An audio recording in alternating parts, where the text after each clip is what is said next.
Okay, hello everyone. Can all of you hear and see me? Welcome, Stephen. We have Stephen here. Stephen, would you like to start off today's session by saying something to them? Hello, everybody. Some of you, I've been well. How shall I begin? I'm happy to see that some of you from my Sunday boot camps are here. So people like Aris, etc. I recognize Very you. good. So it's good that you're joining us for this.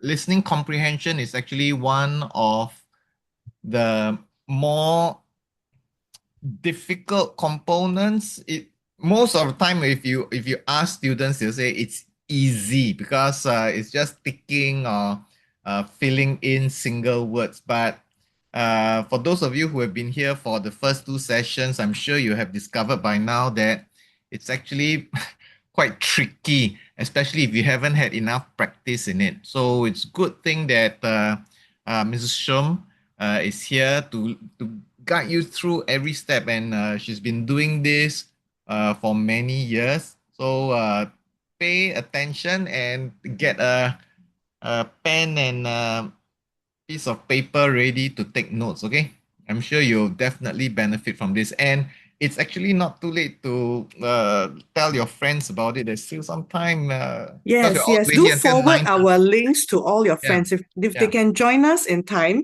today's session ends at 9:30. So do share with your friends because they can also benefit from it. Stephen, I'm sure you're familiar with Sylvia Plath and Ted Hughes.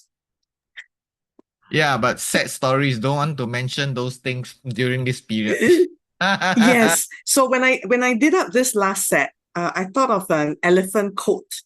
I think Ted Hughes was the one who said, "I'm like a net in the ear of an elephant, misunderstood and miscomprehended." That was so. This picture is alluding to that, but I don't have a net. But just curious, can all of you spell an insect called a net? Let's do some warm up. If it's an insect, how do you spell a net? Have you heard of this word? What happens if you hear a word and you cannot spell it? Do we have NAT? Well, that's the closest. That's the closest. GNAT. Yes, this is the spirit to take. If you cannot understand a word or you've not come across it, but you somehow phonetically can piece it up, write it in the blanks. Okay, write it in the blanks. This is how you actually pick up new vocabulary words because beyond your listening comprehension, I know all of you are most worried about comprehension at the moment. The idea is to improve in English all round. You have to be catching new words, then actively go, Google about it, go and ask your friends, hey, have you heard about this? How is it? I've never heard this creature exist. Then you commit it to memory. This is how you build up your vocabulary bank as well as your ability to listen for details. So actually today, I have a lot prepared for you. So Stephen, later on, towards the end, I'll show them examples of actual scripts by our students for their prelim papers, past prelim papers from schools. And I'm also, as a bonus to share with them words they might hear, but they may not see in the question booklet. So what do they do with it? It is actually a grand vocabulary activity. So this is a preview, okay? So for example, let me just run through some examples because many students are still streaming in. For example, you may see much, you might see this on your paper because they want to keep it simple for you. But what you might hear are words like abundant, plentiful. For example, if you're doing any geography related topics, like rainfall is abundant in the month of September, prompting a lot of fresh growth of flowers and blooms. Okay, something like that. So if if you get something like there's a lot of rainfall in, okay, so you have to fill in September, right? Or they might put abundant or a lot of blank in September. You cannot say, I did not hear the word much or a lot of or numerous. So you might hear abundant, plentiful, a lot copious, is numerous. a lot Huh? is A Pardon? space LOT. Oops. Yes, a bit and a lot. What have I done today? That's Yes, a a lot of, very common kind of thing. a bit of, I little, tell my students scarce. a lot is the name of a town in Pakistan.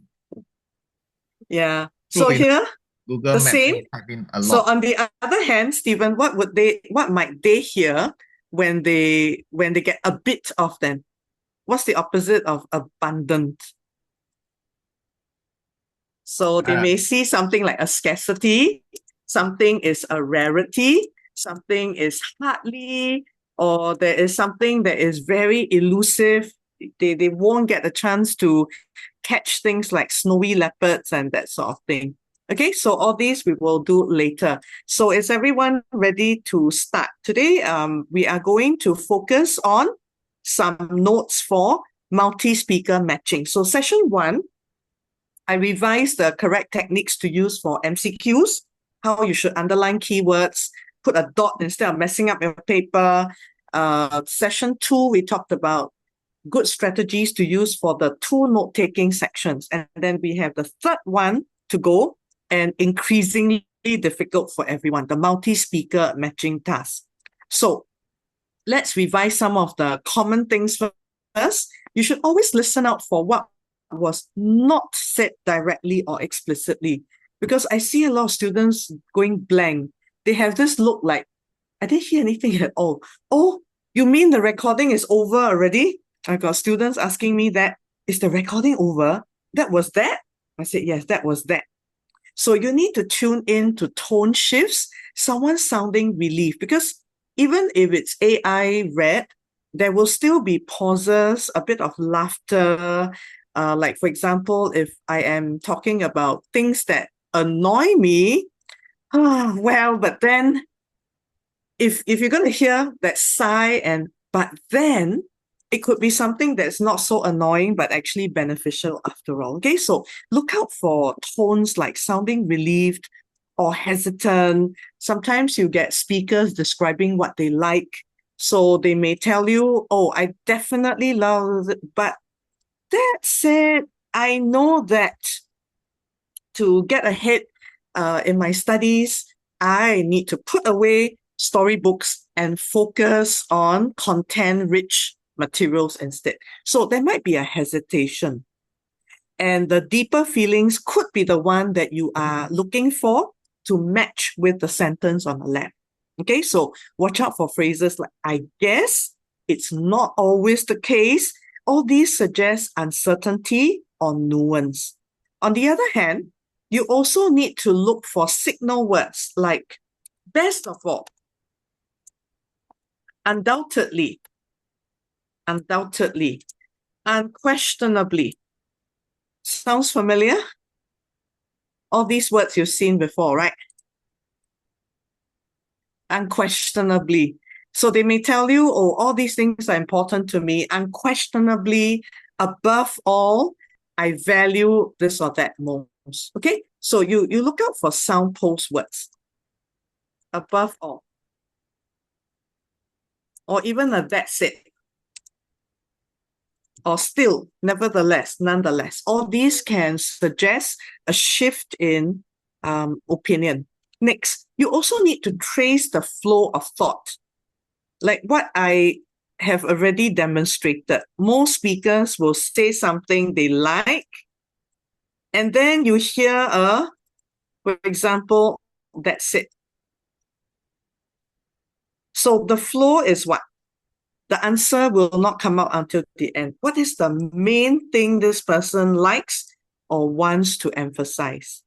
Okay, so different speaker, different styles. Some of them state the point right at the start. Some of them put it in the middle. Some of them put it in the end. Whatever it is, you only have 10 to 20 seconds to figure out on your own. So trace the flow of thought. What is the schema that the speaker is doing? Is the person giving you reasons and then coming to a conclusion? Or the person has a statement to make a claim and then gives reasons for it? Or is the person keeping to a balanced kind of view, not taking any sides at all? Do they contradict themselves? Okay, so spot transitions. I said it there. Eventually, at first, that's why, best of all, undoubtedly, above all, listen out for these. Okay, the list is exhaustive. I cannot possibly list all of them for you. Number 3, you also zoom in on the bigger picture. So the thing is, some of you would put a tick. Okay, how shall I put this? Some of you will put a tick wherever you think you heard the answer. You hear the word and then you match it. You have to be very, very careful. You have to be very, very careful. I give you one example. For example, for your COEB, for COEB, Stephen, do you have students getting very few marks, for flowchart? They have to match, okay? You have to match for flowchart. So this is what they do. If they have a choice of something like overflowing happiness,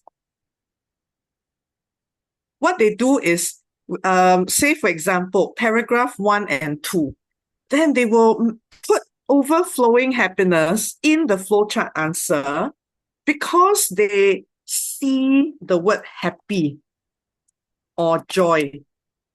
Now, Stephen, why might that not be the answer sometimes? Uh, it has to do with the overall idea rather than a single word.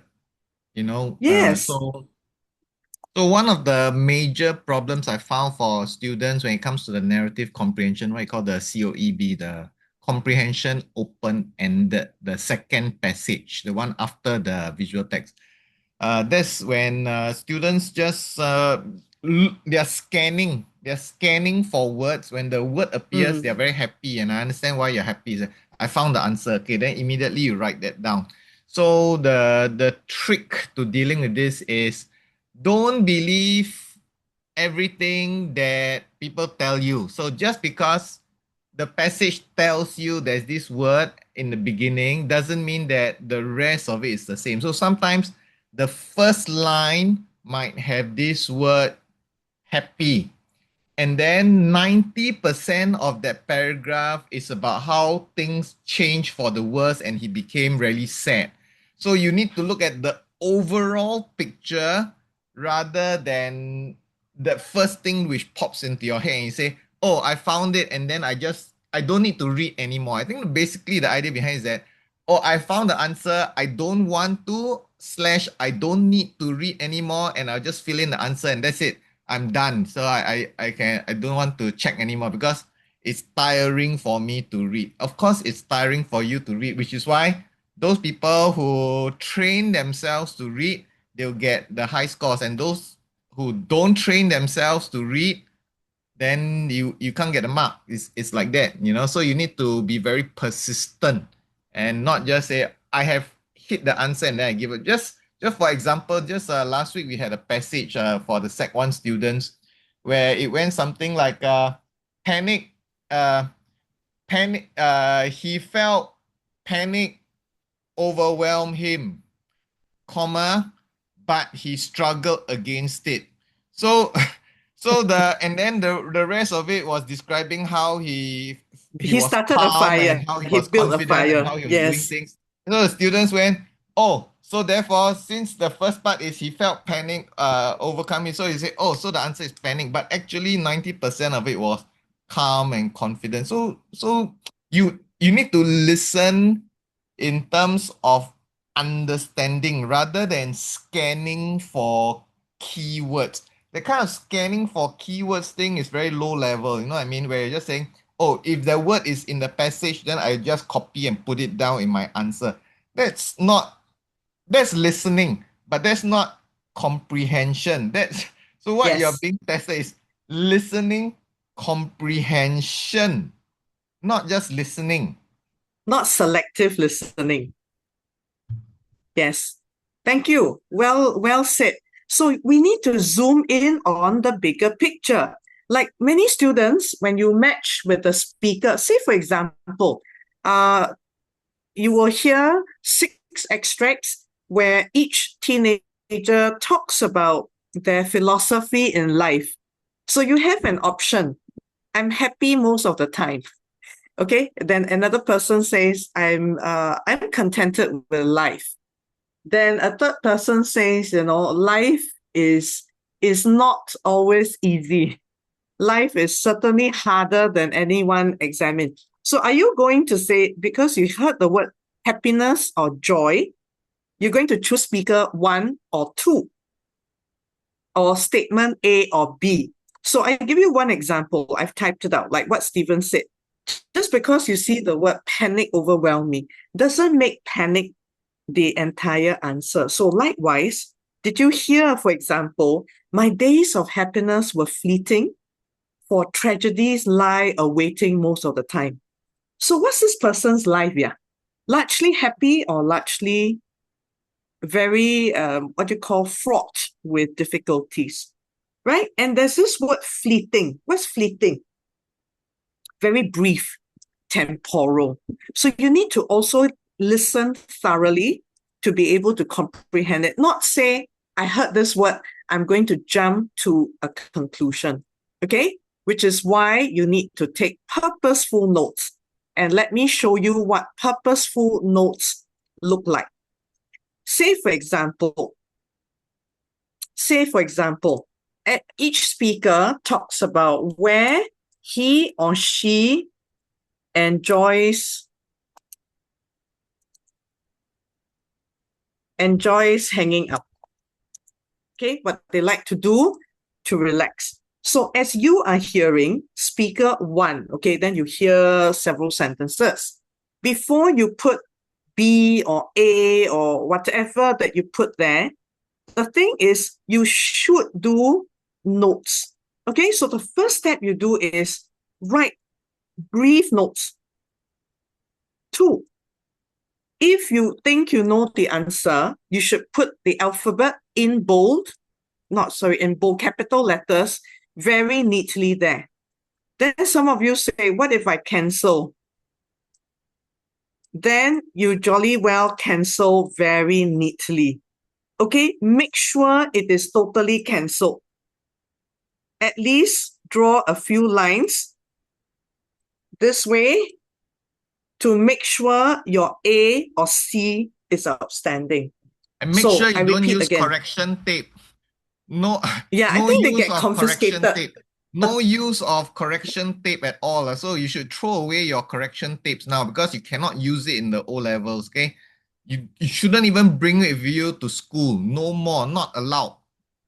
Yeah, I try to wean off correction tape at least for the next few weeks. Okay, so step 1, as you hear, you write down the main phrases that seem very consistent. So, for example, shun crowds, dislike noises, prefer peace. So, likely the statement would be something that goes like, tranquility is something I treasure. Okay, likely statement A or something like that, you would match it against that. Okay, sorry, B, if you're matching that. Tranquility is something I treasure, because there are some clues. When you take notes, you see words like shun crowds, means you don't like crowded places. I dislike noises and the cacophony of children and people milling around me.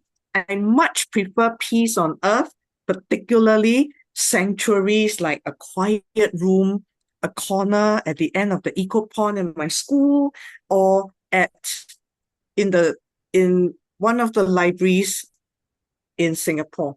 So therefore, you can match it better.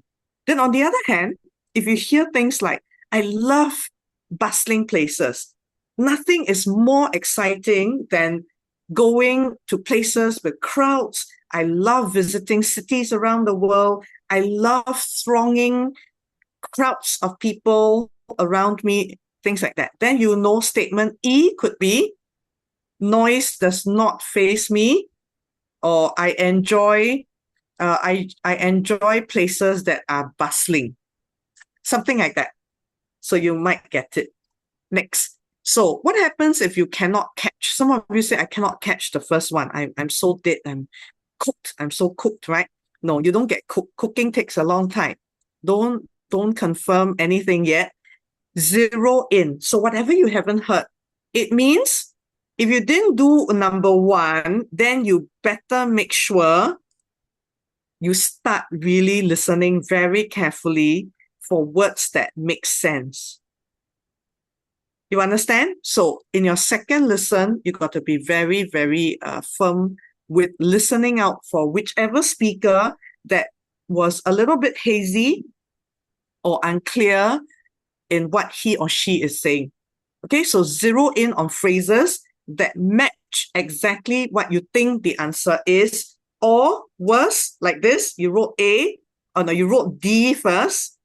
Then on second hearing, at first you thought this was the one who liked tranquil places, perhaps, or this is an antisocial person. But then when you heard, no, no, no, no, nothing to do with social setting. It's more like this person likes breathtaking scenery. And there's a mention of mountains, off the beaten track. I like to explore the unknown. So it's not a matter of social habits. It is liking to explore certain places. Then initially you could have put A for this person because you also thought, okay, people who say this is waste of time and that's waste of time, antisocial. Okay, but then you hear again, YouTube is suffice. Money is spent better elsewhere. Okay, so it's not a matter of social habits again. It is a matter on whether the choice for activity is economical. You understand? Then you validate it and then you very sure put in C instead of A. That way, you will ensure that marks fall onto your lap. Okay, final reminders. Okay, so we wanted to do this. Yes, yes, Stephen. Can you show, yeah, later on you're giving them a full practice, right? Yes. Okay, can you show the six speakers exercise? Doesn't This matter. one first? Yeah. Okay. Okay. So let me share with you. Let me share with all the students something. So normally what happens is that if can you scroll down a bit so to see the top also? Yes. The So clues are normally there. what happens is that it looks like this when you get the paper, and if you have never, if you have, I wouldn't say never, I think your school have done once with you, but if you don't have much practice with this, what happens is that this can be very confusing because by the time you reach this section, suddenly there are so many instructions for you to read, and then there's and then IDs, A, B, C, D, E, F, G, and then there's 7 speaker 1, 8 speaker 2, 9 speaker 3. So if you have not seen this before, if you have not had much practice in this particular exercise before, it's very easy to become confused. Okay, Mm, so when they first came out with this format a few years ago, as a teacher, and I looked at it, I said, "What's going yes. on? How Even am I writing supposed? it, even Yeah, writing it can be confusing. what am I supposed to do? What's the A and then the 7 and then the speaker one and then there's a blank. So what am I supposed to do? So okay, so if you have had enough practice, you know what you're supposed to do. And actually, the key is you need to scan beforehand. You need to really quickly Yes. look at A, B, C, D, E, F, G downwards as a vertical column. You need to read all of this. Okay. And then after that, while they are playing, you need to shift your attention over to the speaker one, speaker two column. So Yes. when the first person speaks, you look at speaker one, and then you're trying to decide, is it A, is it C, is it F, is it G? So you have to go very fast. After that, you go to speaker two, and then again you go, is it A, is it B, is it C, is it D? And after you go to speaker three, then you go A, is it B, is it C, is it D? So there's a process which you need to go through. So first of all, scan the A, B, C, D, E, F, G vertically downwards. And then when they play, you follow along on the right hand column, speaker 1, 2, 3, 4, 5, 6, and then you look sideways downwards. Do you understand? So if you have done enough practices with us, this becomes automatic. But if you have not done practices before, once you encounter this, your brain goes haywire. And it's Yes, shouldn't be because definitely. you can't listen. It's just because there's so much information. It's very overwhelming. So these are the very important tips that you need to know. Okay. Later, what we'll do is I'll do a really slow-mo reading and then demonstrate how they can note take. But the main thing is handwriting. I think Stephen and Mavis, teacher Mavis is here. We have not nagged at them about handwriting and all the sloppy things that they have been doing. So, for example, some of them, they write in short form and then they forget to put it back into spelling. So, for instance, say for example, you hear something like ways to circumvent suspension during the pandemic and all that. So online lessons were held instead of physical classes or sit-in classes, okay, to help students prepare better for their O levels and N level. Are you going to put OL? Or, OL to me, when I used to work admin, then it means office lady, So your OL, which one does it mean? So you better spell out. Next, many of them are very sloppy also with all these things. World War II. Literally write it out. Okay? Even if you were to do this, it is better. Or you put the Second World War. This is also okay. So no WWW, okay, World Wide Web or what. Okay, next one, spell out. Spell out numbers.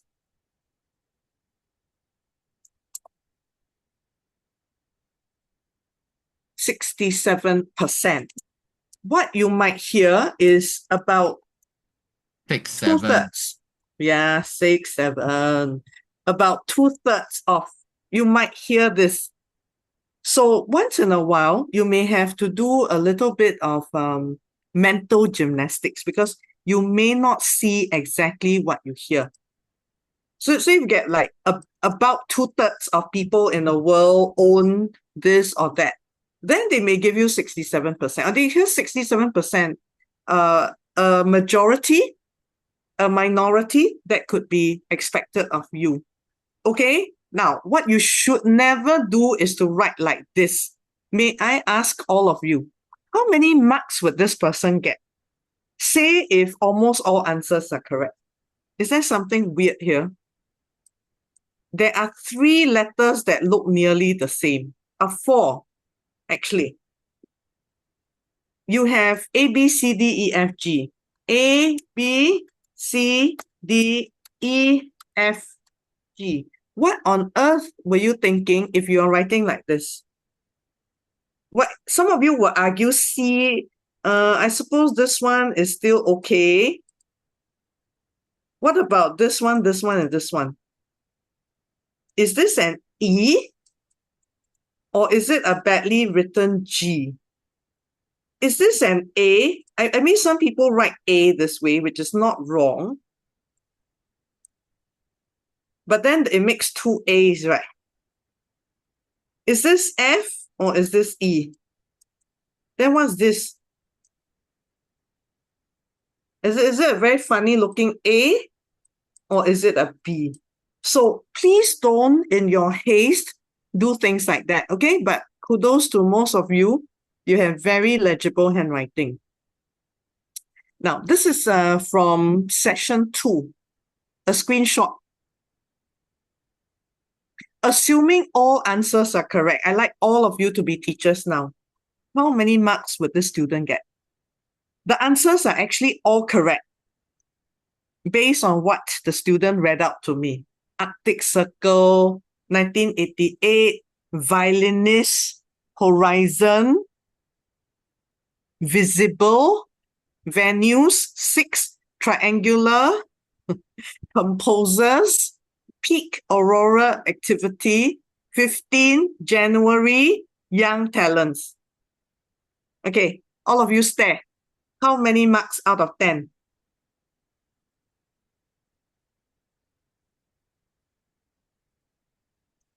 Teacher Mavis, you are here. Which words are acceptable to you here? Assuming all answers are actually correct, the intention is there. The person heard perfectly right. Maybe, You know, maybe for young talent is okay. The rest of 1988 looks legible. is it 88, 58? Okay, Oh, your teacher may let you go here, but what about this? Can you read don't this? know what is that. Cannot. Voldemort. Voldemort. Yes, I saw Voldemort. Then this one? Momism. Momism. Monsoon. This one? Cannot read. Insult. Mufasan. Is it the cute cat? Then what is this? Yeah, I cannot. Antoine Couvel. 6, maybe Sir. triangular. Triangular. Triangular. Composers. Yeah. And this cannot. one is a no-no. Yeah, short form. Even if you get No. 15 correct, January needs to be written out. Okay, venues maybe can. Peak aurora, Pick this over part.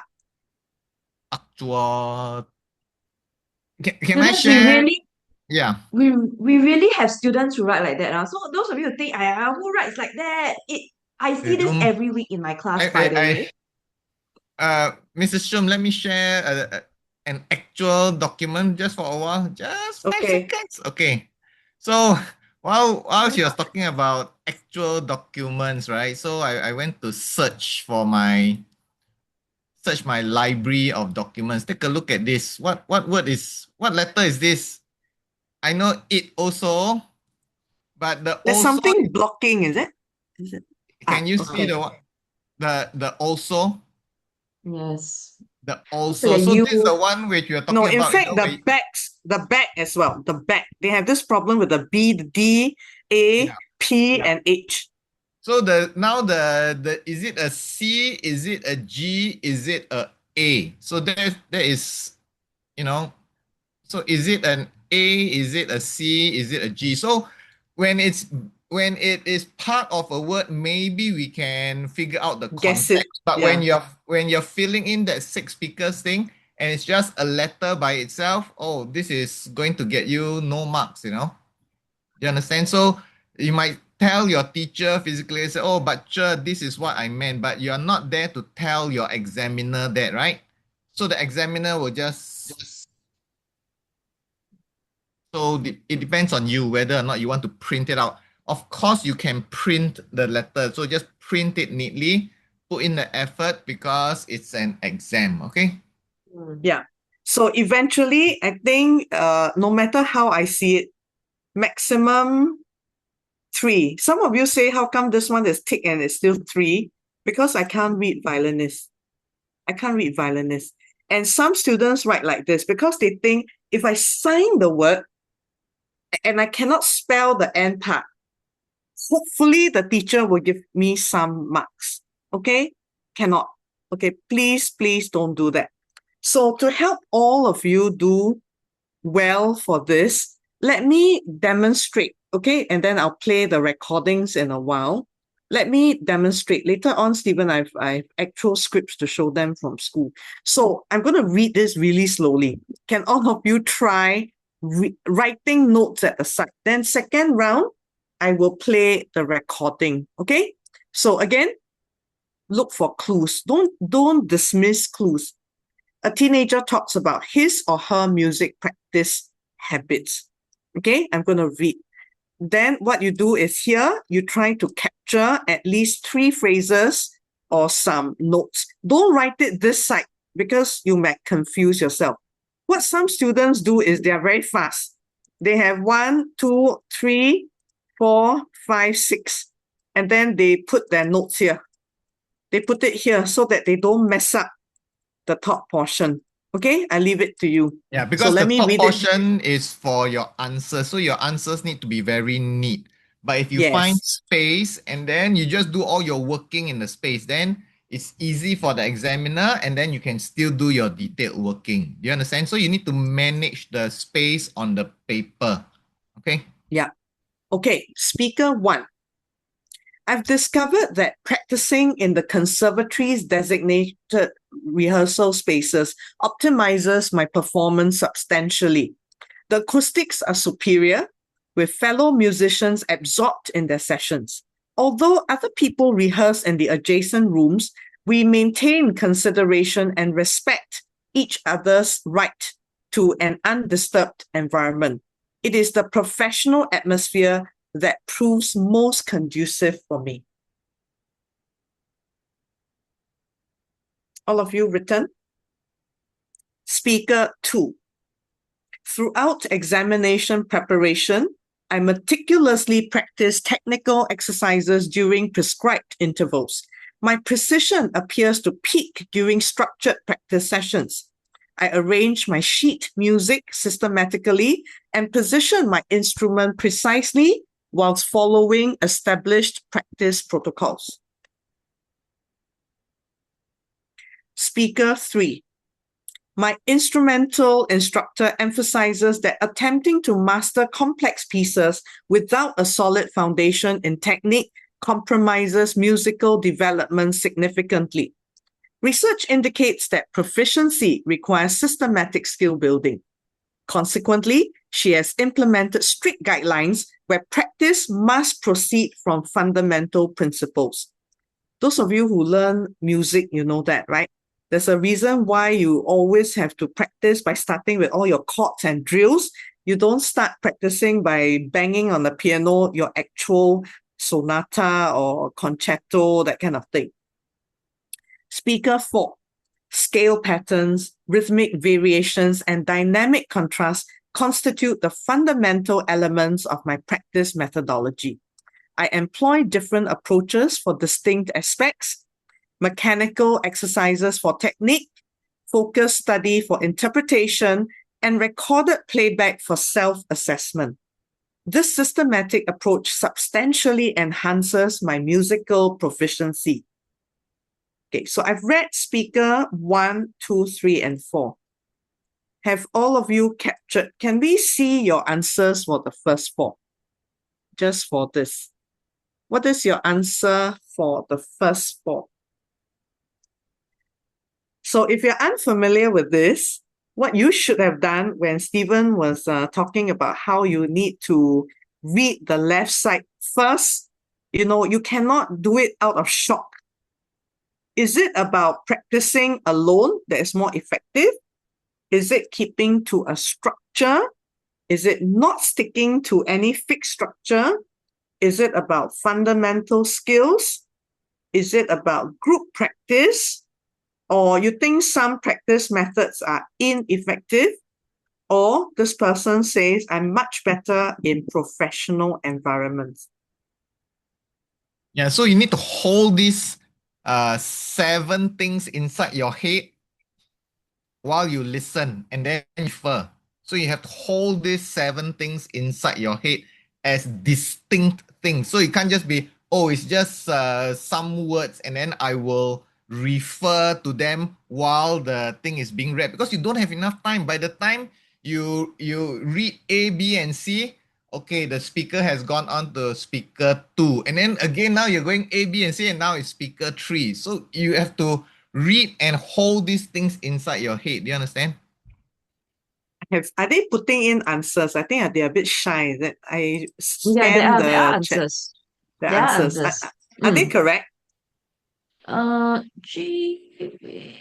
So not all. Not Not all. all. Okay, Yeah. let's I think listen to it's the question recording. 4. Question 4 is Question. bad, is it? Okay, let's look at this. We play all 6 of them.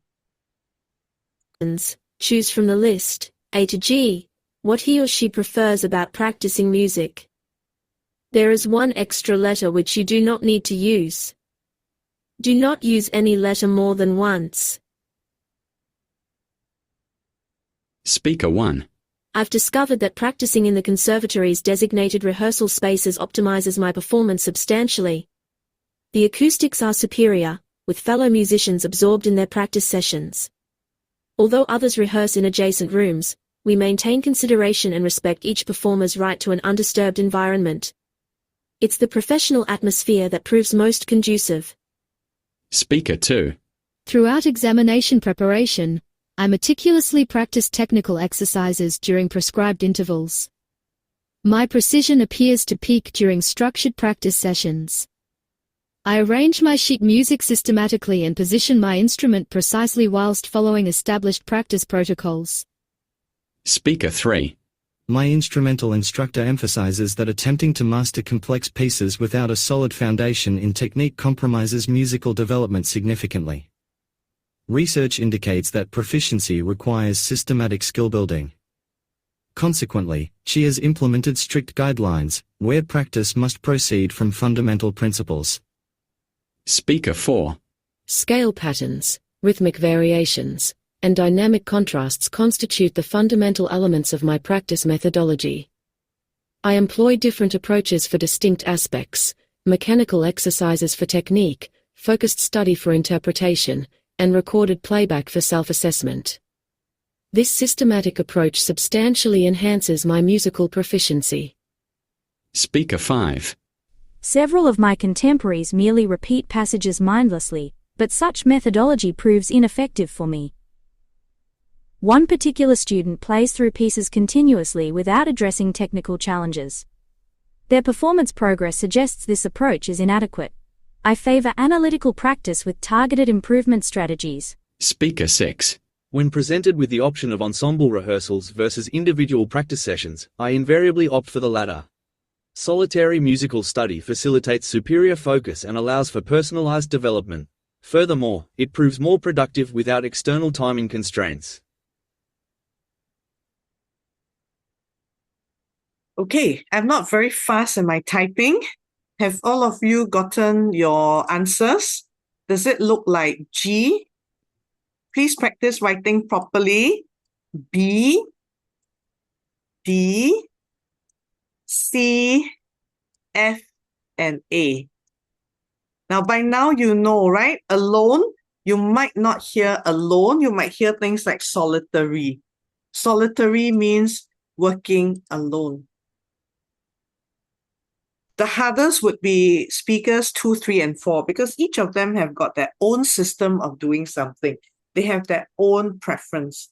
Speaker 5 is quite easy because he says that he's criticizing people who just keep practicing without bothering about the nuances of the pieces. So he thinks some practice methods are ineffective. Okay, by show of emoji or hands, who got 6 out of 6? Reactions. Reactions.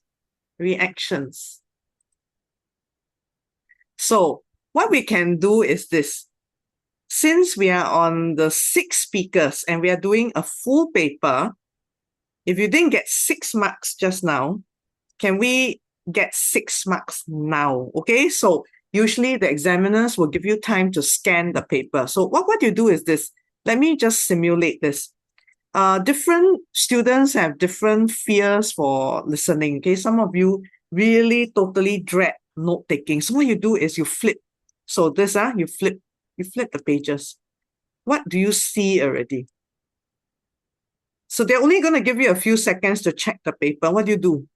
When you flip the paper, what have you seen? What do you see? So do you see environmental conservation habits? Okay, then you should have seen a person's learning journey, a hobbyist. Okay, it's about a hobby. Then you have a conservation, a restoration project.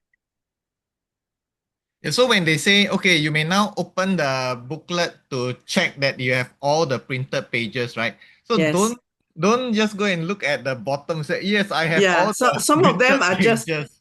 Some of them are just looking at this. 6, 7, 8, 9, 10. 6, 7. Can you please scan all the words and keywords, okay? Yeah, you should be scanning like, oh, buying a car. Okay, very quickly. Learning a musical instrument.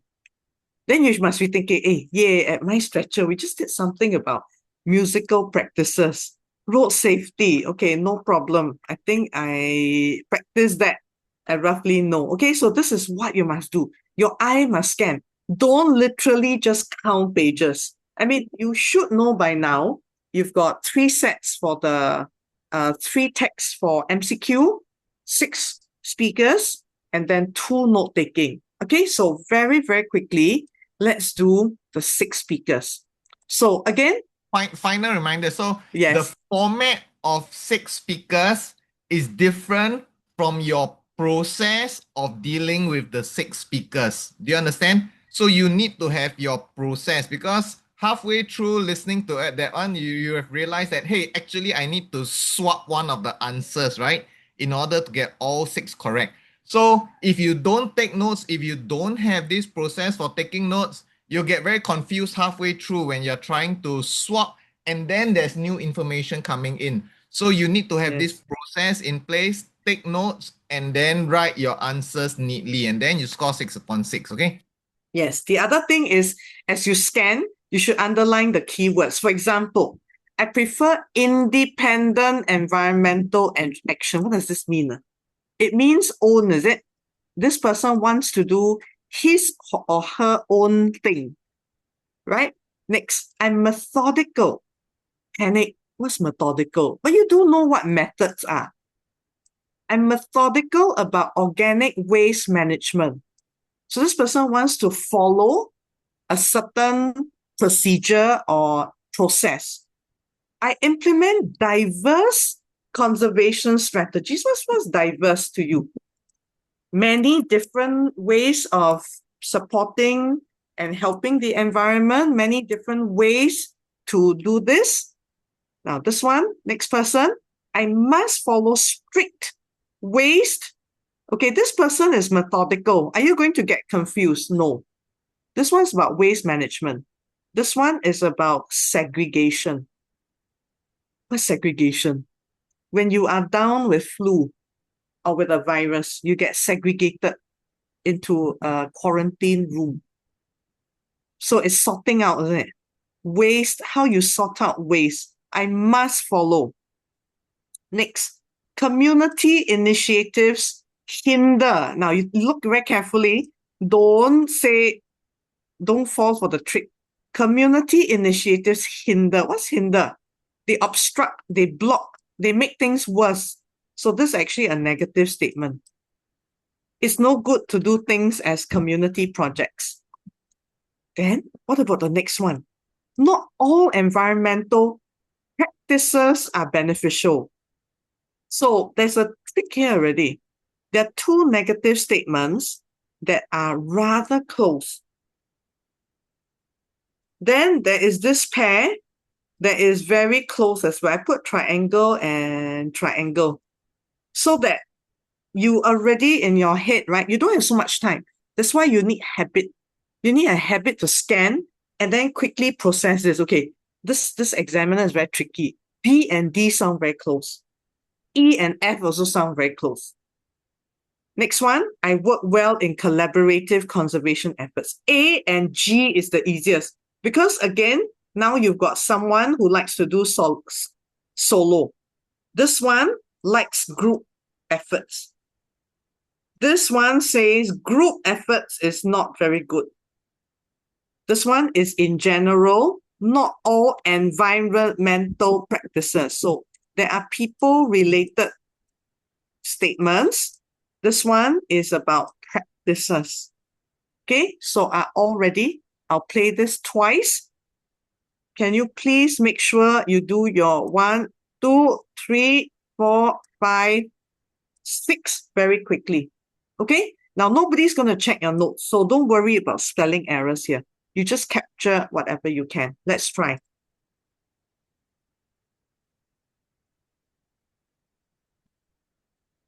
You will hear 6 short recordings. In each recording, a teenager talks about his or her environmental conservation habits. For each of the following questions, choose from the list, A to G, what he or she prefers about practicing music. Not music. There is one extra letter which you do not need to use. Do not use any letter more than once. Speaker 1. I've concluded that participating in communal recycling initiatives substantially maximizes environmental impact. The collective approach is effective, with fellow conservationists making meaningful contributions. Although others operate within shared facilities, we maintain organization and respect each participant's methodical approach. It's the collaborative spirit that proves most efficacious. Speaker 2. Throughout the composting cycle, I meticulously monitor the decomposition of the organic matter. My observations indicate optimal progression during extended periods. I maintain detailed records and distribute organic materials systematically whilst ensuring proper temperature regulation. Speaker 3. Our environmental consultant emphasizes that attempting recycling without proper segregation compromises waste management significantly. Research demonstrates that contamination impedes effective processing. Consequently, she's established strict protocols where disposal must adhere to precise categorization guidelines. Speaker 4. The waste hierarchy, circular economy principles, and resource management are the fundamental elements of my conservation methodology. I employ different strategies for distinct materials, reduction for plastics, reuse for packaging, and recycling for appropriate items.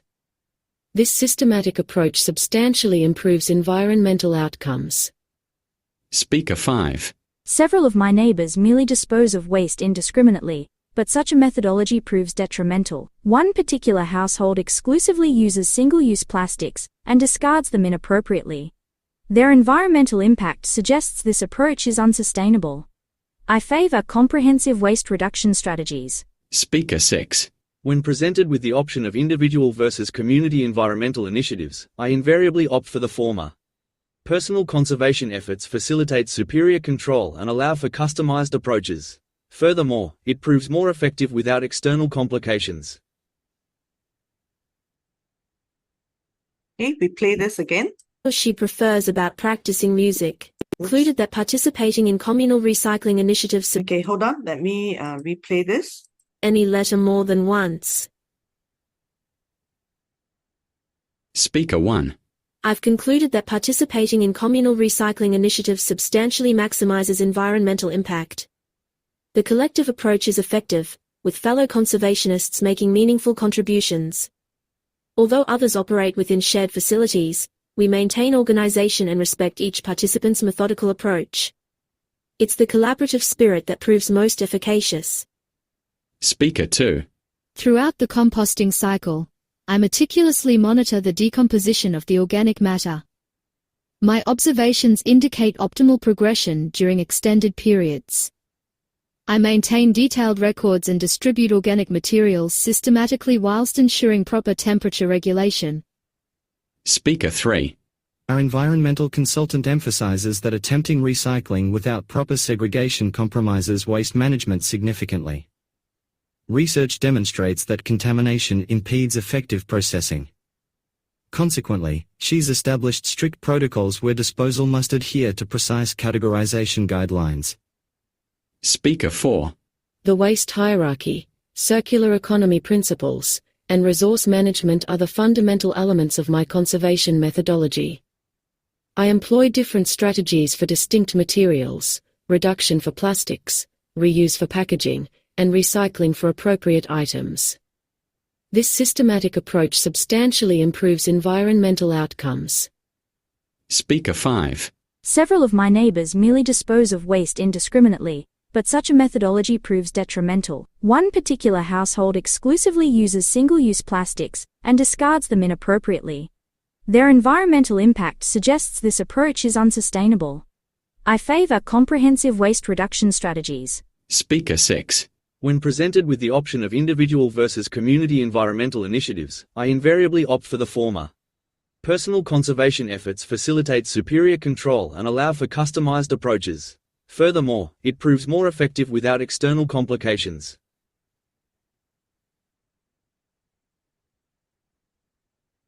Hey, did all of you get this right?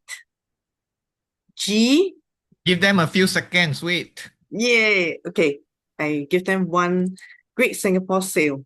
Yeah, give them 10 seconds. You don't need to type out the number, just type out the whole string of alphabets, like A, B, C, D, E, F or something like that. Not bad, not bad. Type in your answers. Very good. Most of you got at least 5. Now, this time round, speaker 6. I deliberately wrote this in a way to revise something. I didn't say anything about it just now. What is the former and what is the latter? A lot of you have forgotten that. When you mention 2 things, okay? So you put Tom and Jerry are friends. The former was my classmate. So who's your classmate? All of you. Tom or Jerry? The latter is my arch nemesis. So who's my classmate? Tom. So former is the first mention. Latter is the second person mentioned. So I typed this out. So some of you might have gotten speaker 6 the opposite way round. Between choosing solo versus community efforts, I opt for the former. That means the answer has to be A. Because this is a comparison. You like to work alone or what? Okay? Then speaker 5 mentions detrimental. I'm going through the ones that are on the easier side also first. Speaker 5, all of you got this one, isn't it? So the answer today for this, sorry, did I just shock them? Is this a good way to correct answers, Stephen? Like you write a D and then you write it over. Then you write an E and then you write something over. Okay, please don't do something like that. BBG. Huh? Yeah, so Baby G, cancel baby neatly. G. Yeah. Yeah, cancel neatly. Okay, make sure the next one, how do you write a D? A vertical stroke and then a curve. And C, please make sure there's nothing obstructing the way. Okay, your G and your C in particular must be very different. And your F should not look like an E. And your A, please make it an Eiffel Tower. Okay, so congratulations if you got all of these right. So how are you feeling? All good? Next, let's do recordings for 1, 2, and the first, second, and third text, okay? MCQs now. So a bit of nagging first. How do we do MCQs? Remember, you have to do working also, okay? What is mentioned, you're going for a true statement. Remember why we said don't put a tick or cross. Because a tick or cross may confuse you. Are you looking for a false statement or is the statement untrue? So when you put cross, cross, and tick, you might end up wasting your chance to listen and to annotate properly. So what is mentioned as the main obstacle to buying a car in Singapore? An obstacle is something that's negative. What is holding people back buying a car in Singapore? According to these two, we're not giving you facts. We're just having a conversation, an imaginary conversation. Next, what advantage of using ride-hailing services is mentioned? So we are going for 2 statements today. Okay, so let's listen to this. Xue Yi, prepare the poll later. Okay, we have a poll for you so that you don't need to type in. We see your answers straight away. Tick the answer A, B, C, or D that best fits what you hear. You will hear the extract twice. You will hear 2 young adults discussing whether to buy a car in Singapore. Have you seen the latest certificate of entitlement prices? They've gone up to nearly $90,000 for Category A cars. That's insane. I was considering getting a small car, but with prices like that, I'm having second thoughts. I know. When you add that to the actual cost of the car, plus insurance, parking, and maintenance, you're looking at well over $120,000 for even a basic model. Exactly. I've been calculating whether it makes more financial sense to take taxis or use GrabCar instead. After all, I spend about $25 a day on transportation, which comes to around $750 a month. Even if I increase it for occasional peak pricing, it's still under $1,000 per month. Certainly. A car loan payment alone would cost as much as $2,000 per month. Then, I would still need to pay a few hundred more for parking and car insurance. Right. With ride-hailing services, I am exempt from these costs and don't have to fret about finding parking, which is a nightmare at popular malls. These days, I rarely wait more than 5 minutes for taxi or car bookings. That's a good point. In Singapore, unless you need to travel at odd hours or have family needs, ride-sharing seems like the better option. You will hear the extract twice. You will hear two young adults discussing whether it is certificate of entitlement price. Have you seen the latest certificate of entitlement prices? They've gone up to nearly $90,000 for Category A cars. That's insane.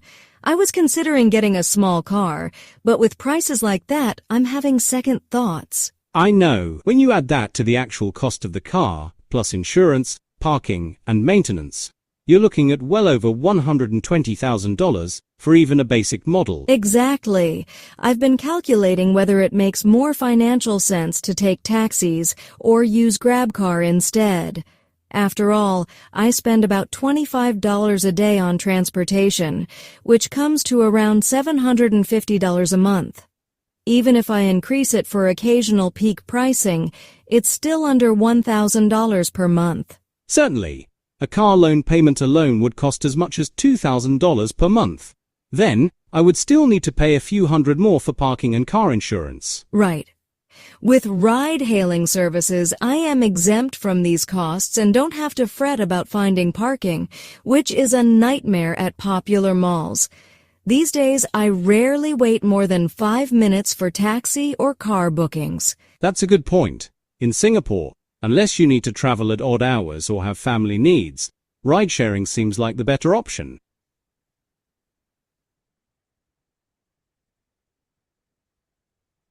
Okay, please input your answers into the poll.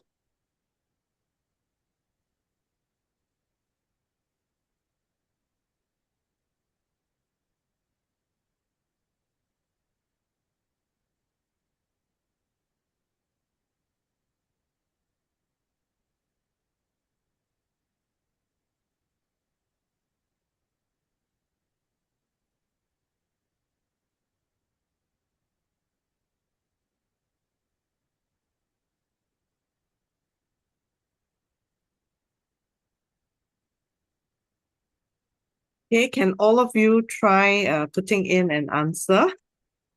It's all anonymous, so it's okay. You can just put in your options.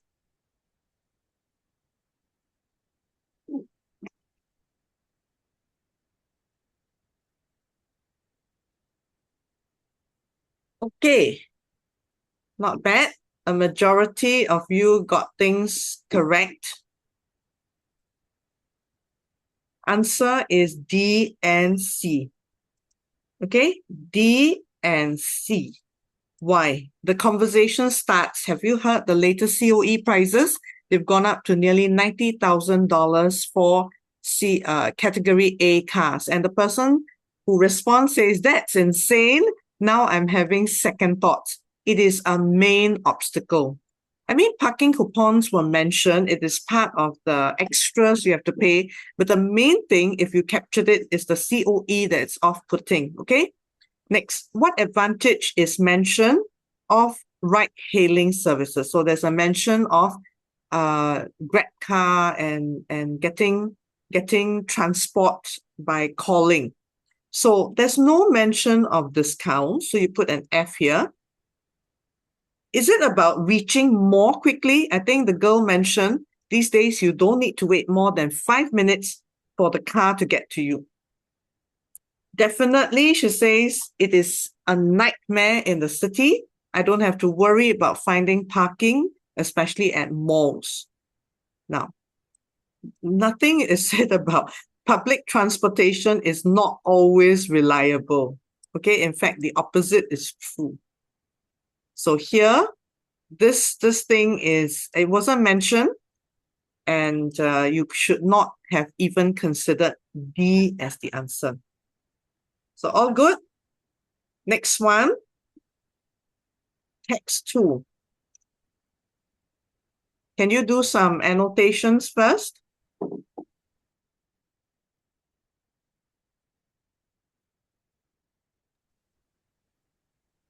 Okay, question 3. You will hear two speakers discuss the learning of a musical instrument. Which statement is true? So here we are building on your ability not to use the correct method and not to repeat where you have lost marks because of tardy working. Based on the conversation, which factor is most likely to have influenced Noah's final decision to start with guitar?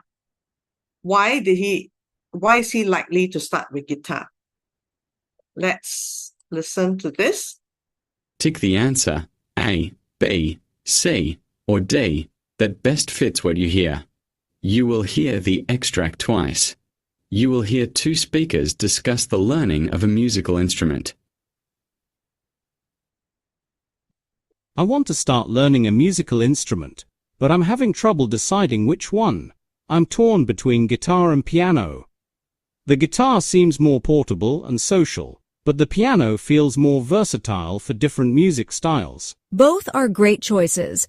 Piano gives you a solid foundation in music theory that transfers to other instruments. It's like learning the language of music. That's what my mum says too. But I keep thinking about being able to bring a guitar to the beach or on camping trips. True, that's one advantage guitars have. Have you considered how much practice space you have at home? Pianos take up a lot of space unless you opt for a digital keyboard. We have space for a keyboard, but not a grand piano or anything. I'm also concerned about how long it takes to become proficient at either one. Honestly, learning any instrument requires you to invest time and effort. That said, with a guitar, you can learn a few chords and be able to play simple songs within weeks. Piano will definitely take longer before you feel accomplished. That's encouraging. I might start with guitar then, and maybe add piano later if I'm still enthusiastic about music. If I get stuck, I will probably refer to the online tutorials to fine-tune my skills. You will hear two speakers discuss the learning of a musical instrument. I want to start learning a musical instrument, but I'm having trouble deciding which one. I'm torn between guitar and piano. The guitar seems more portable and social, but the piano feels more versatile for different music styles. Both are great choices. Piano gives you a solid foundation in music theory that transfers to other instruments. It's like learning the language of music. That's what my mum says too. But I keep thinking about being able to bring a guitar to the beach or on camping trips. True, that's one advantage guitars have. Have you considered how much practice space you have at home? Pianos take up a lot of space unless you opt for a digital keyboard. We have space for a keyboard, but not a grand piano or anything. I'm also concerned about how long it takes to become proficient at either one. Honestly, learning any instrument requires you to invest time and effort. That said, with a guitar, you can learn a few chords and be able to play simple songs within weeks. Piano will definitely take longer before you feel accomplished. That's encouraging. I might start with guitar then, and maybe add piano later if I'm still enthusiastic about music. If I get stuck, I will probably refer to the online tutorials to fine-tune my skills.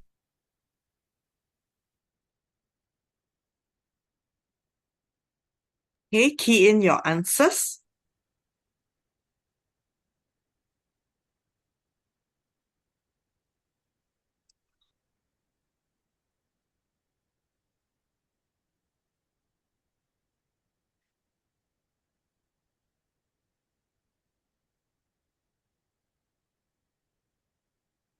I think all of them got This got question Second 4, one right? correct.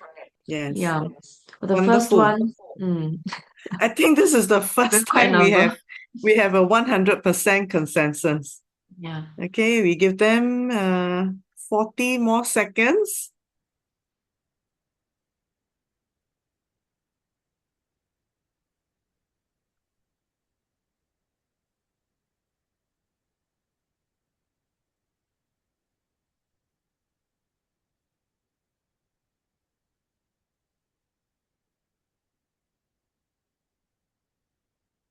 So I give some of you some clues.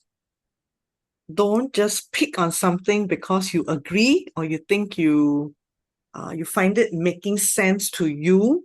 Your sense must come from what you hear.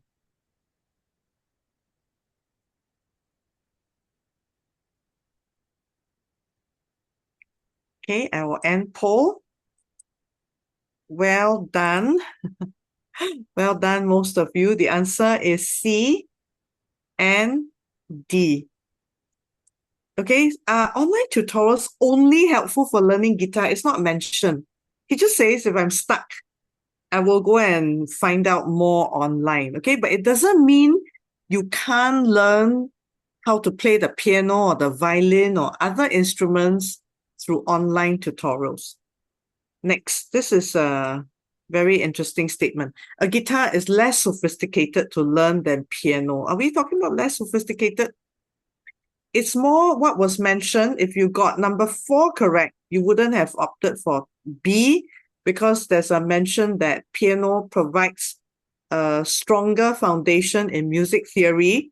But the only thing is it takes you longer to get a sense of accomplishment or achievement with piano. But with guitar, if I sum it up correctly, guitar is faster to learn. I mean, faster not to master it, but fast enough for you to quickly be able to play something within a few weeks.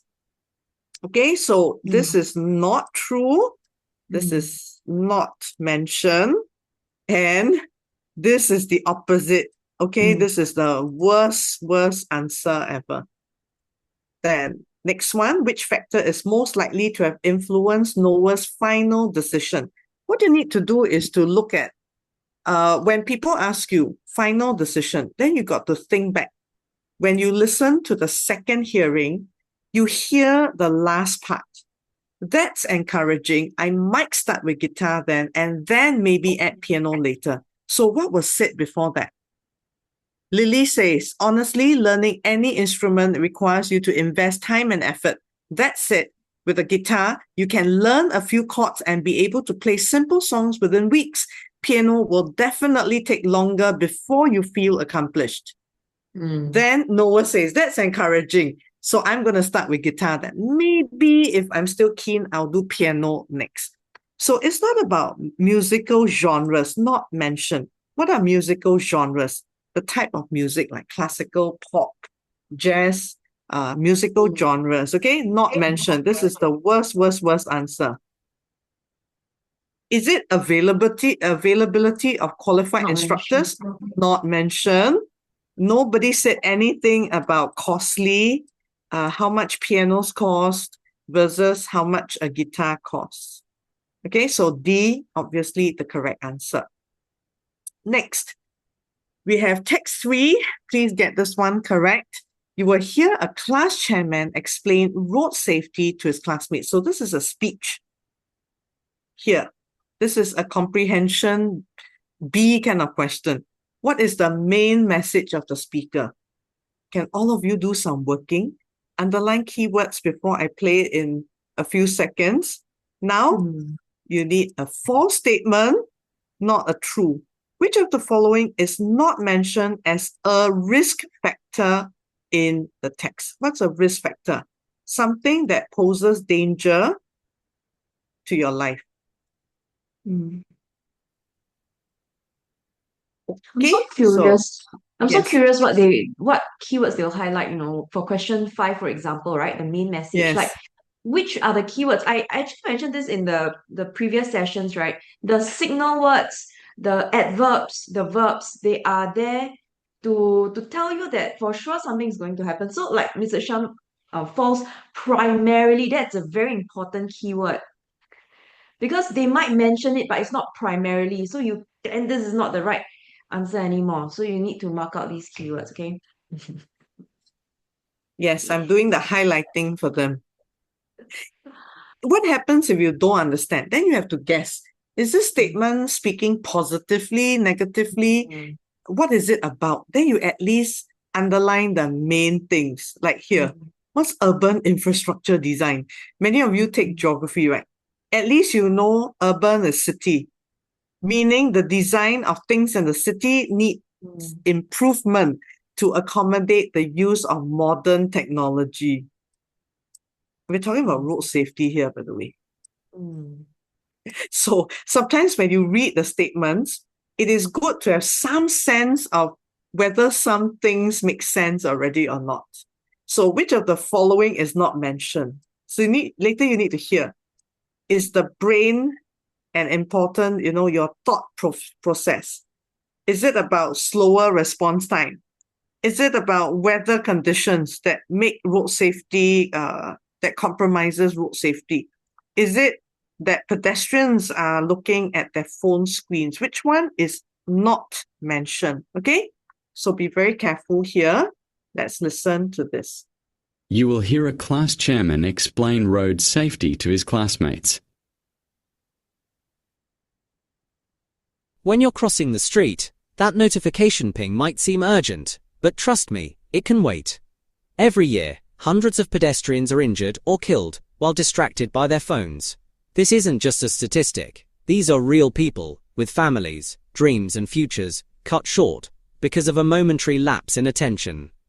Crossing the road while texting creates a dangerous triple threat situation. First, you're looking down instead of at oncoming traffic.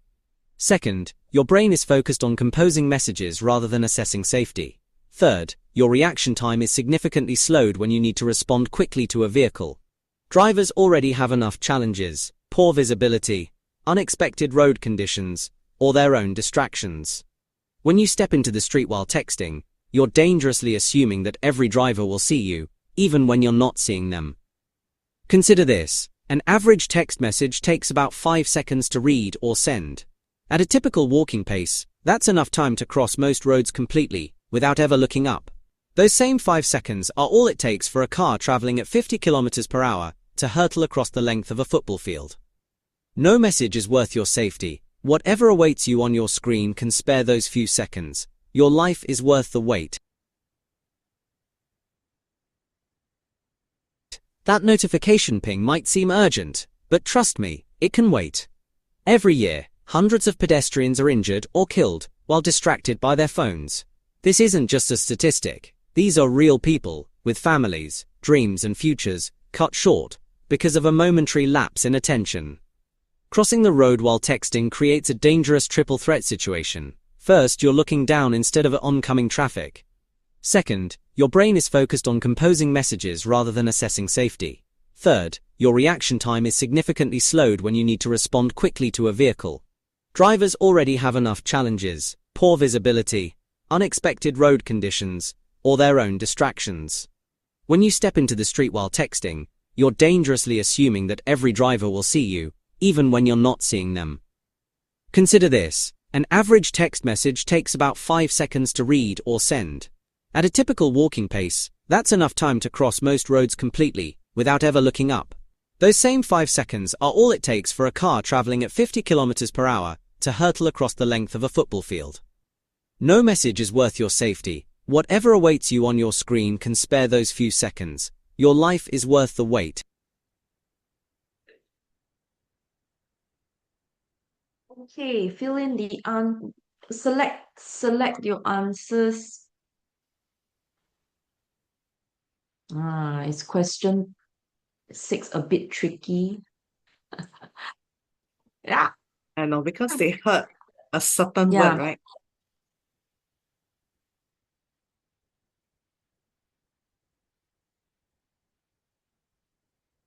Question. So when I was listening to the text, after like Mr. Sham has highlighted all these keywords, and I'm already, my brain is ready to just I already anticipate the kind of things I will hear based on all these options, right? Then when I'm listening to it, I'm not really staring at the words or the options. I'm listening to understand. That's the first listening, right? Oh, I actually understood exactly what he's trying to tell the listeners. And then the second time, then I pick my answer. So I'm not sure how do you manage to arrive at your answer. Question 5, most people got it right. Yes, I'm just curious. The person who chose C, statistical data should be personalized. Was there any mention of it? So the answers are, let me put them out. Please write a tick properly. We didn't nag about ticks. Okay, write the ticks properly, okay? We did And in session see. 1. Yeah. Yes, but some of them did not attend. So some of them do this. And then they make a mess out of it.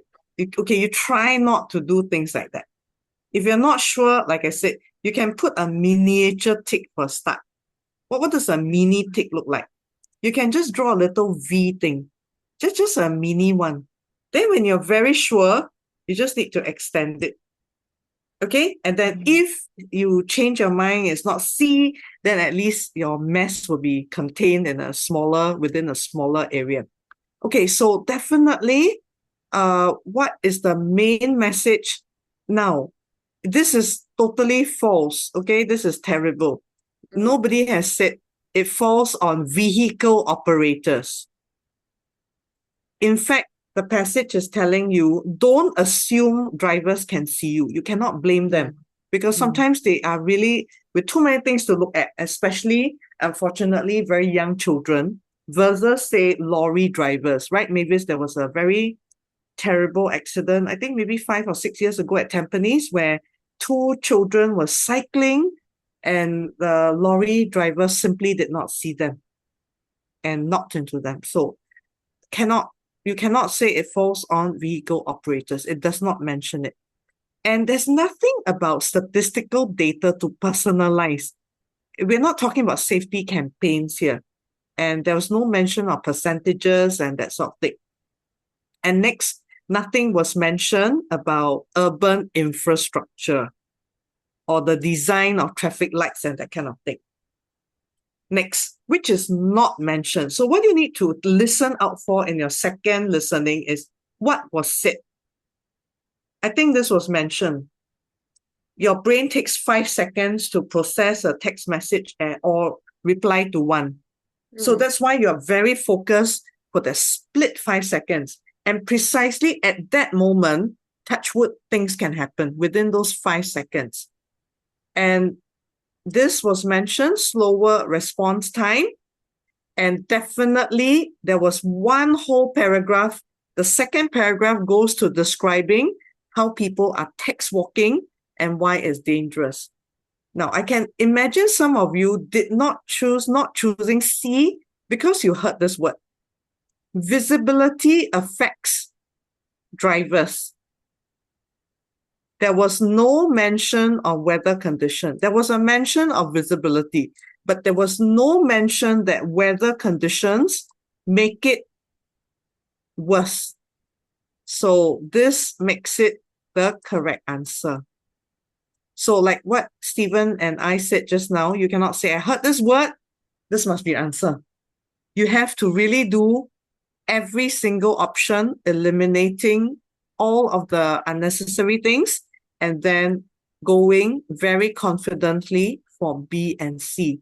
So can I see in the chat, how many marks did you get out of 6? So at the end of your paper, for those of you who printed out, how many marks do you have already? Okay, so all of you, I hope you see this. Wherever they've given you things to do working, you please do, because it's 12 marks. And why is it scary? This is a majority. If you're not doing well for MCQ, then you have a risk of not doing well overall, because majority of the marks fall on the third and fourth section. Okay, so you must really try to optimize the 12 marks so that once you are you're able to predict answers for part 3 and 4, you can easily get 20 over marks for this. So how shall we do this? We have quite a lot of time.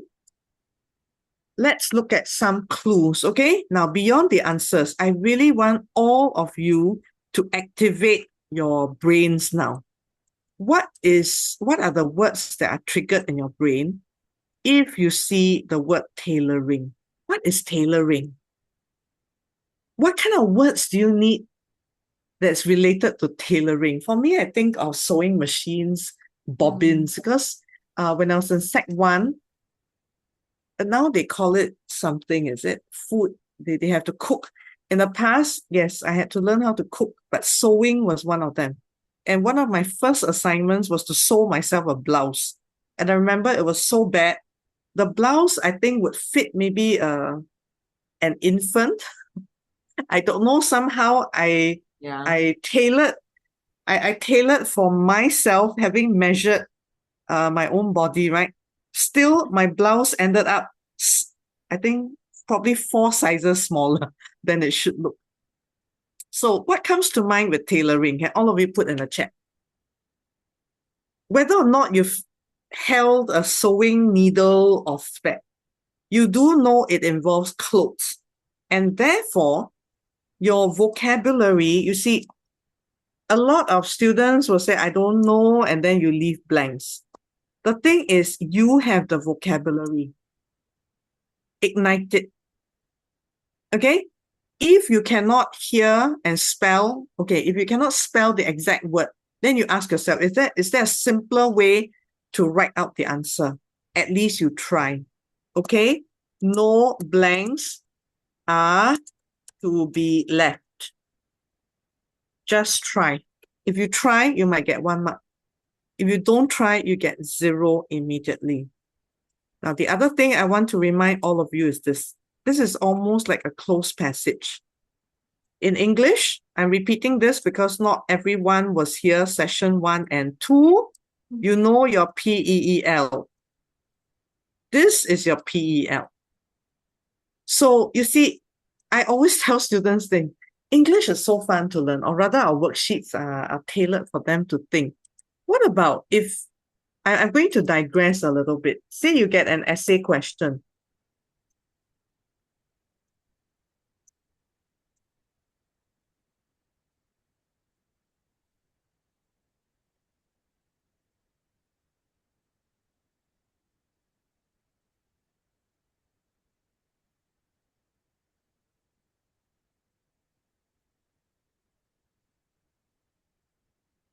Okay, maybe this is fully possible, right? Describe a new hobby or interest you have picked up in the recent years. Why is it enjoyable? Okay, all of you tell me, what are you going to write in your essay to make 350 words? So I always tell my students this, a very quick formula. Something like this. You have your intro, you have your conclusion. But because we're doing listening, you don't really need like intro and conclusion. But you do need reasons why you find it very nice, but then you also have a that's it. Okay, that's it. It is not smooth sailing all the time, whether learning tennis or picking up violin or even guitar. Who introduced it to you?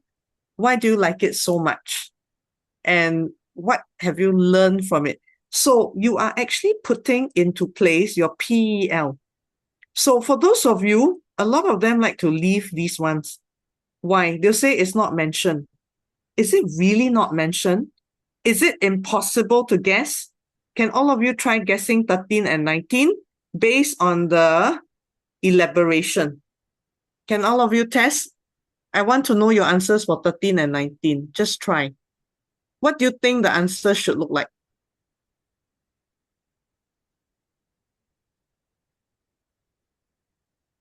If it's a job, then it's always qualifications and requirements needed, right? You see this? Simple. You start simple first. Then after that, you got jeans to sew. Then after that, button-down shirt. My goodness, simple things first. Then you get the hardest, simple to hardest. What do you call that? Starts with P, actually, if you can imagine. Then here you've got this person, poor thing, get to watch the same zipper tutorial 20 times. Hard to sew. And then beginners are the ones always needing help. So what could number 19 be? Here you have evolution of a home sewing space. What did you do to your room? This person did to his room to make it suitable for sewing. Maybe did they guess the answer? Sort of. Something to do with progress and challenges. Nicolesh. Yeah. Only one person wants to guess. Okay, so that's it. That's it. What happens if you cannot catch, like what we said just now? You should already know where to fit in answers. Okay, familiarize yourself. While you're listening to the preamble, you must already try to remember all the blanks you need. Okay, so I'm going to help you a little bit, but not for the last practice. Okay, this one is played twice anyway. Let me help you. So simple things like, what should be in number 14? Then you must hear for a list of things. Whichever two things that are missing would make the answer. Next, garments involving exact measurements and what layers. Some things only have one layer. You look at your t-shirt that you're wearing now, there's only one layer. Even if you cut open the cloth, there's only one layer. But what if you want to sew something like a winter jacket or a padded coat or a vest? Okay, the next one. The keyword you should listen out for is jeans. Anything to do with jeans. Anyone can tell me what the material is that is used for jeans? Anyone knows? You have to start listening out for words related to jeans. Anyone? Linen? No. Denim. Linen? Linen is something else. Linen is also a very nice and cooling fabric. Yeah, but very hard to iron. Yeah, the creases are permanent. Yes. And linen is usually in very stark or light colors. Jeans is very thick. So you need very strong sewing machine skills. Okay? Then, next one. Began with a sewing machine on a what table? Okay, even if you don't catch this, can all of you guess? In a bedroom corner. I don't know what kind of table you have. What kind of tables do you have in your bedroom? What word could go with a table? Is it a side table or the way the table is small table or what? Then again, you have another list. These are the easiest to do. Now you've got 3 blanks for 1 mark. Okay, don't whine. I've seen some prelims, 4 blanks for 1 mark. Okay, I'm just pushing you a little bit here today. Then next, proper lighting help to reduce the need for me to... Okay, instinctively, what do you do when you can't see? Whether it is sewing or reading or writing a composition. What do you do when the lighting is very bad? This has got something to do with your eyes. Okay, next one. What communities provide advice for beginners? Social media what? Like. What do you call these hashtag things? Then, what materials like silk and what other materials are the hardest to sew? So what kind of material is silk, by the way? We have jeans that is very hard on one end.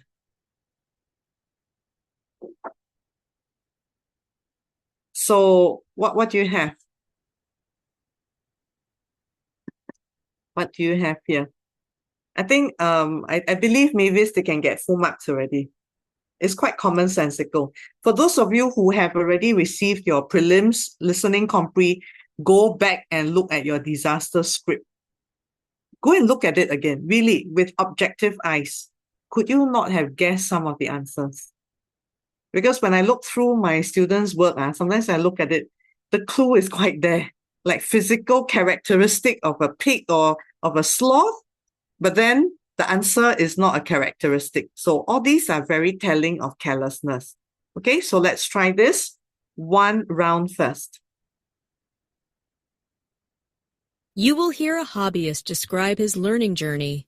As you listen, take note of the main ideas and details. Complete the graphic organizer below. You will hear the recording twice. Example: tailoring is a craft that involves making and altering clothes. Good afternoon. 5 years ago I couldn't sew a button, and now I'm making dresses and even blazers. I started with tote bags and pillowcases, then progressed to creating elastic waist skirts and pants. What a thrill when I finished my first button-down shirt. The collar looked strange, but I was so proud. Jackets and fitted pants are definitely the toughest to tackle.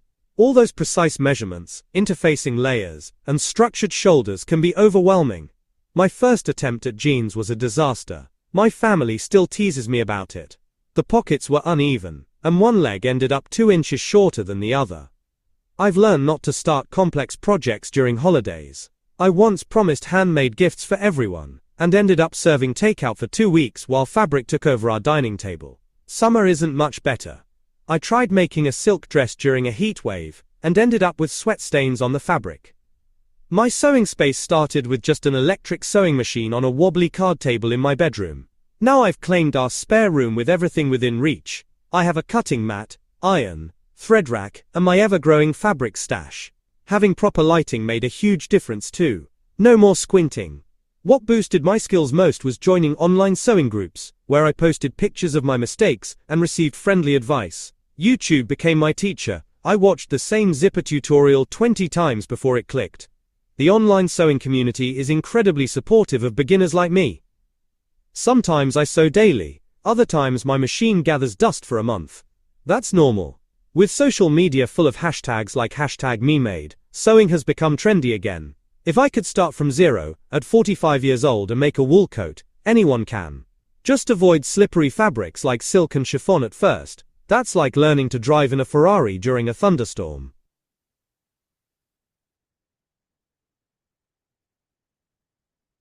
Can I see in the chat, how many marks are all of you likely to get for this?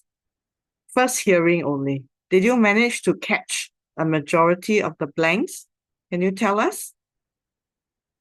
6 to 7, Look in. Good. 6, 7, 8 to 9, VN. 8 Too to corny. 9. Okay, not bad. The rest of you all gone quiet. Okay, we try. Okay, Didn't have enough time. second. Okay, here again. Yeah, so what you need to do is, for those of you who have still some blanks, remember what I said. You confirm your existing ones to make sure they're correct. And then next, you make sure you fill in every blank. You just try. Okay, at worst, you guess. Okay, you guess with something logical. You shouldn't have any animal words here, right? We're talking about material words. What was the state of the table where he put his sewing machine? So let's listen out for that. Recording twice. Example: tailoring is a craft that involves making and altering clothes. Good afternoon. 5 years ago I couldn't sew a button, and now I'm making dresses and even blazers. I started with tote bags and pillowcases, then progressed to creating elastic waist skirts and pants. What a thrill when I finished my first button-down shirt. The collar looked strange, but I was so proud. Jackets and fitted pants are definitely the toughest to tackle. All those precise measurements, interfacing layers, and structured shoulders can be overwhelming. My first attempt at jeans was a disaster. My family still teases me about it. The pockets were uneven, and one leg ended up 2 inches shorter than the other.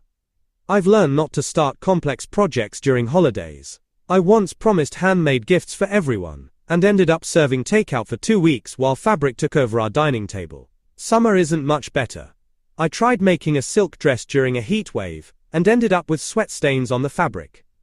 My sewing space started with just an electric sewing machine on a wobbly card table in my bedroom. Now I've claimed our spare room with everything within reach. I have a cutting mat, iron, thread rack, and my ever-growing fabric stash. Having proper lighting made a huge difference too. No more squinting. What boosted my skills most was joining online sewing groups, where I posted pictures of my mistakes and received friendly advice. YouTube became my teacher. I watched the same zipper tutorial 20 times before it clicked. The online sewing community is incredibly supportive of beginners like me. Sometimes I sew daily, other times my machine gathers dust for a month.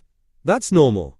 With social media full of hashtags like #MeMade, sewing has become trendy again. If I could start from zero, at 45 years old and make a wool coat, anyone can.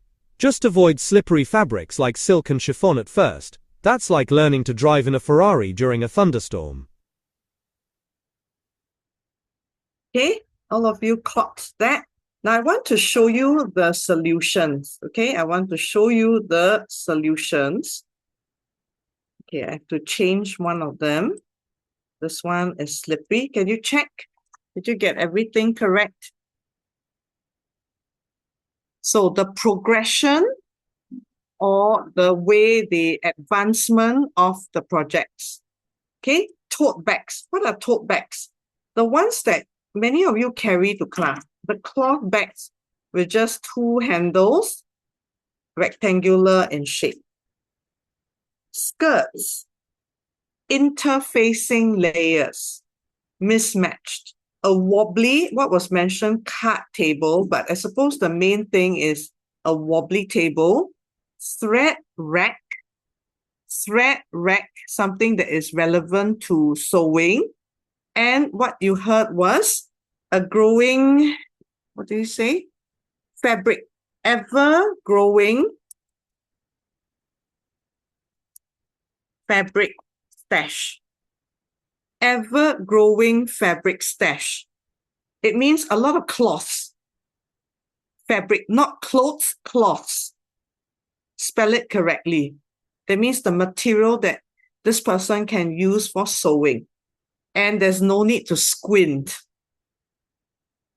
Number 19, challenges or difficulties. Online sewing communities. Hashtags like MeMade. Slippery fabric. I would actually, what would you get wrong if you put soft? I don't know, up to the examiners. But you see what we said. At worst, you put very soft materials. Chiffon is a kind of see-through material. Like Chinese costumes, for example, they have layers. So sometimes you got chiffon. Scarves, those scarves that are see-through, they're quite gauzy.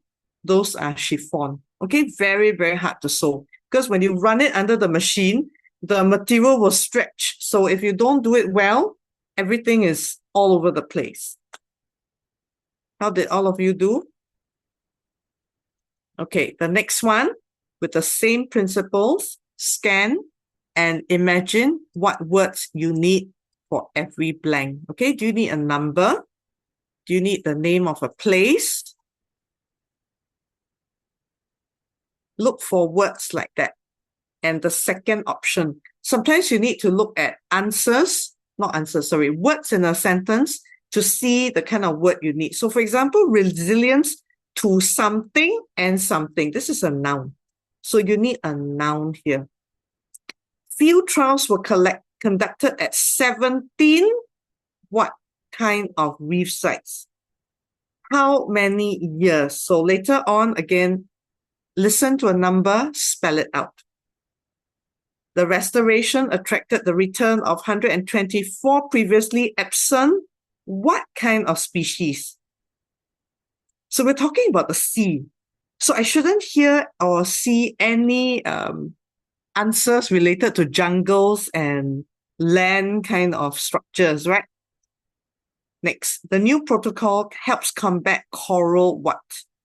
Which has affected 3/4 of global reefs. This approach creates what kind of reef communities? By when? Which year? Scientists aim to rehabilitate approximately 1,500 square kilometers of damaged coral reefs. The technology comes at what cost? So that things can be carried out regardless of how much it costs. Can all of you look at this? Okay, quite a technical passage, but I believe you can do well if you focus your mind on it. And remember, the clues lie in also the picture. What do you see this man doing? Can you see these are wire mesh? Wire mesh. And then you see something like containers with coral, right? All these are corals. What is he doing? Has he removed them from their usual place and then putting them at a new place so that they can start to grow in clusters? That is what's happening? Any questions so far before we run the next one? Coral bleaching. Is this about coral bleaching? Is that a good thing to do? Mavis, anything they pointed out? A student asked about 15B. Can you put different? Can you put unequal? I've given you an explanation. Mismatched layers just means that the fabric could be size, could be material and all that. They don't match and therefore it's difficult to sew them. We don't say unequal layers because unequal has got to do with like length and Yes, usually in tailoring, measurement. Yes. so in every we talk about contextual vocabulary, right? So in certain contexts, some things are mentioned or expressed in a certain way.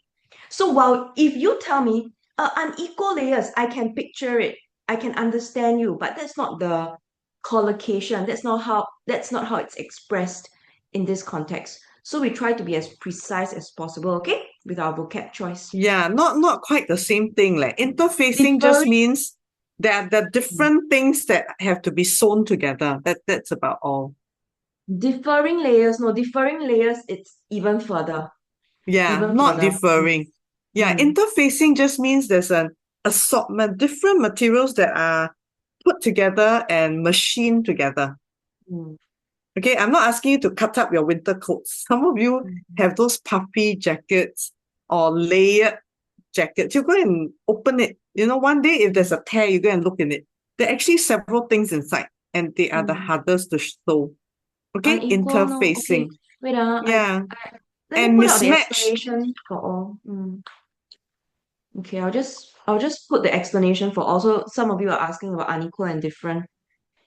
Okay, unequal, different. Different is really it's very vague. Different. Different in what, Unequal length, you see. 2 inches shorter, the pockets were different, uneven, and one leg ended up 2 inches shorter. No, there's different. It's unequal length, right? Let me see. Because words like length must be equivalent or not equal. Interfacing layers. Interfacing layers, right? It says yes, interfacing layers. Yeah. Oh, because they were listening to ended up 2 inches shorter. No, that one it's an outcome. An outcome of not being able to work with those. Yeah, if one side is mismatched fabrics. Mismatched fabrics, is it? That's the one? Unequalness is an outcome. The unequalness is an outcome. Yeah. Okay. Okay. So it's not the problem. It's all right. Let's go on to the last one. Then I'll show you a magic list. Okay. I'll give you an extra list of vocabulary. Let's do coral restoration project. Anyways, you look at the word restore. If something needs to be restored means something is damaged or in danger of becoming extinct or permanently not able to grow very well. Okay, something must be damaged, and that's why there needs to be restoration. So this man, he is restoring. So listen very carefully. You will hear a scientist share information about a coral restoration project. As you listen, complete the notes. You do not need to write in full sentences. You will hear the extract only once. Marine biologists at the Global Reef Alliance have announced breakthrough results from their novel coral restoration technique that has achieved an unprecedented 89% project survival rate for transplanted coral polyps, nearly triple the success rate of conventional methods.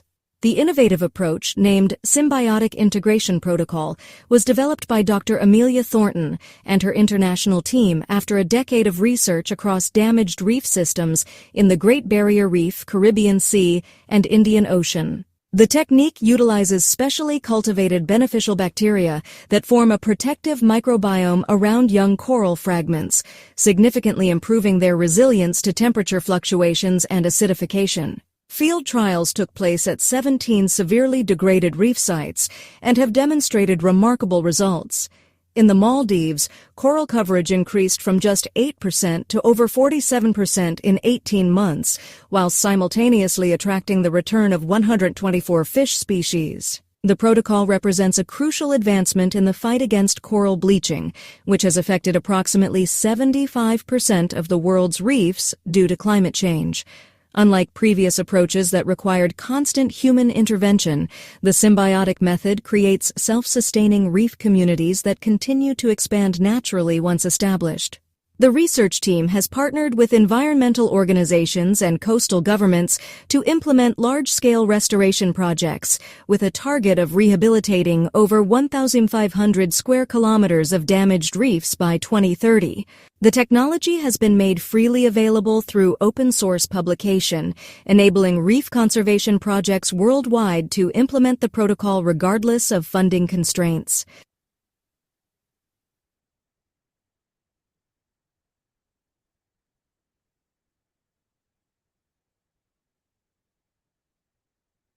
Hey, how did everyone do? I'm keying in all the clues as I listen.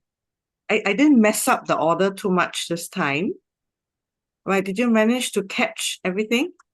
The only swap was this point was mentioned first, then this, isn't it?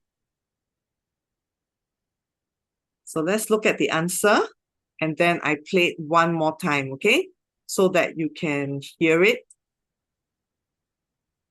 Let's look at the answers.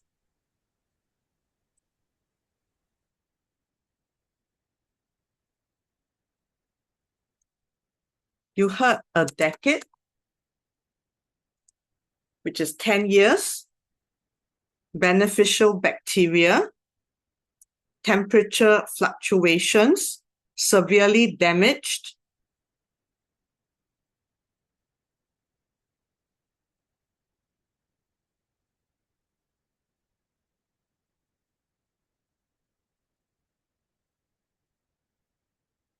fish species, coral bleaching, self-sustaining reef communities by a certain time, by a certain year, and then the last one at no or zero cost, because the clue was freely. So these are not difficult words for you to translate into proper context.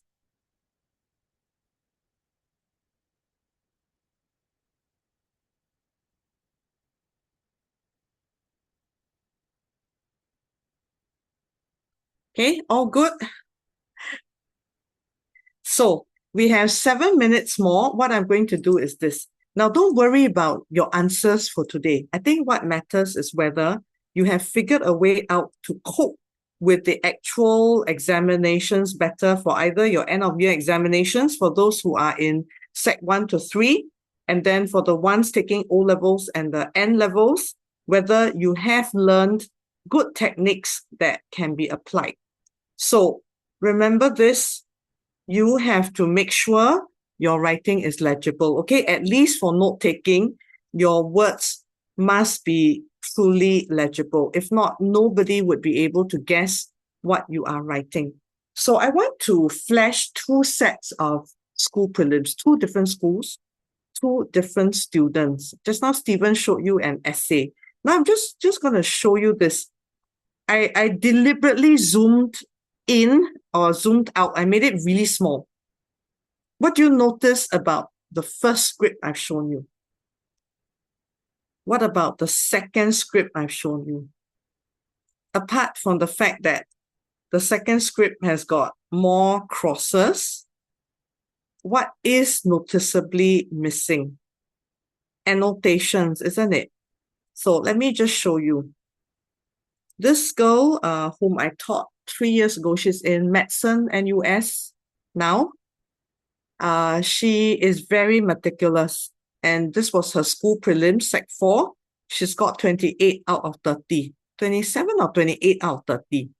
And this is the extent she does. So she tells me first reading is the ones at the side. The underlining is, just to confirm that she put the correct option. The underlining, she says she does last. So you see here, 6 out of 6. She goes to the extent to write down as much as she can so that she gets 6 out of 6.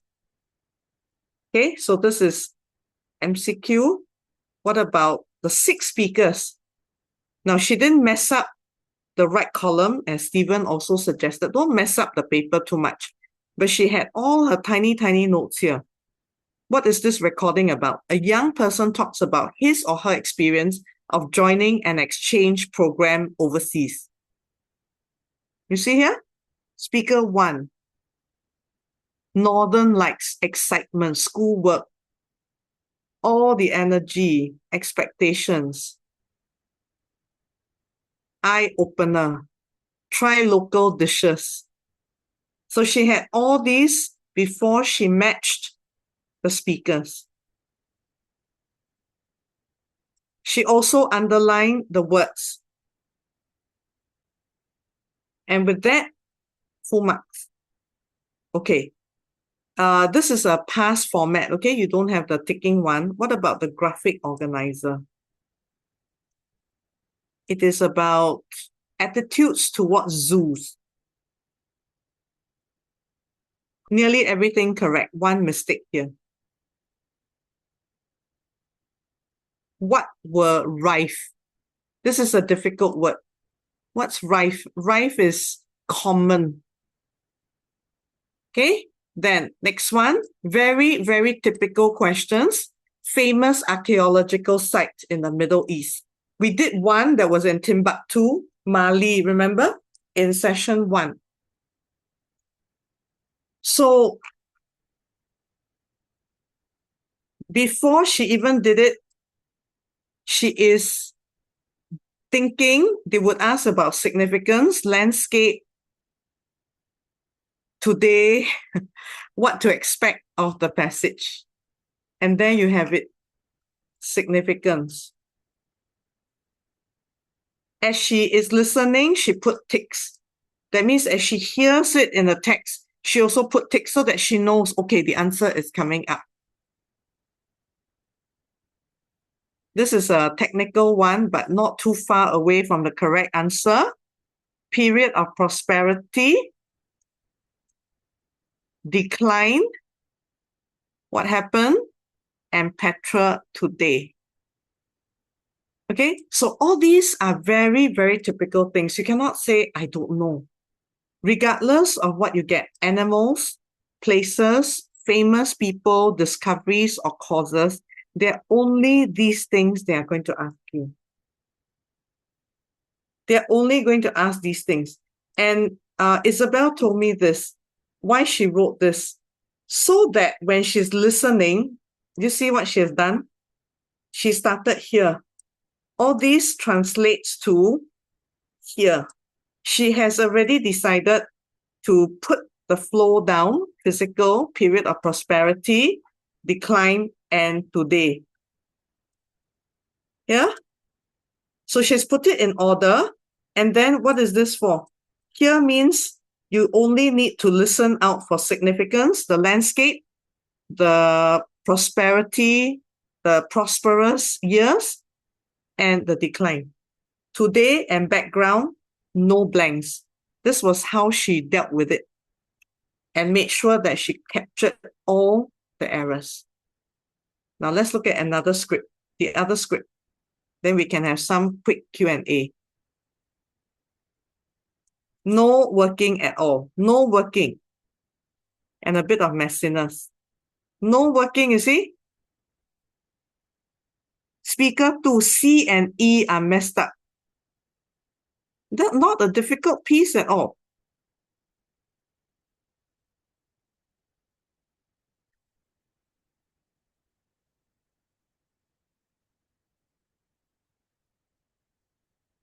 You look at this answer.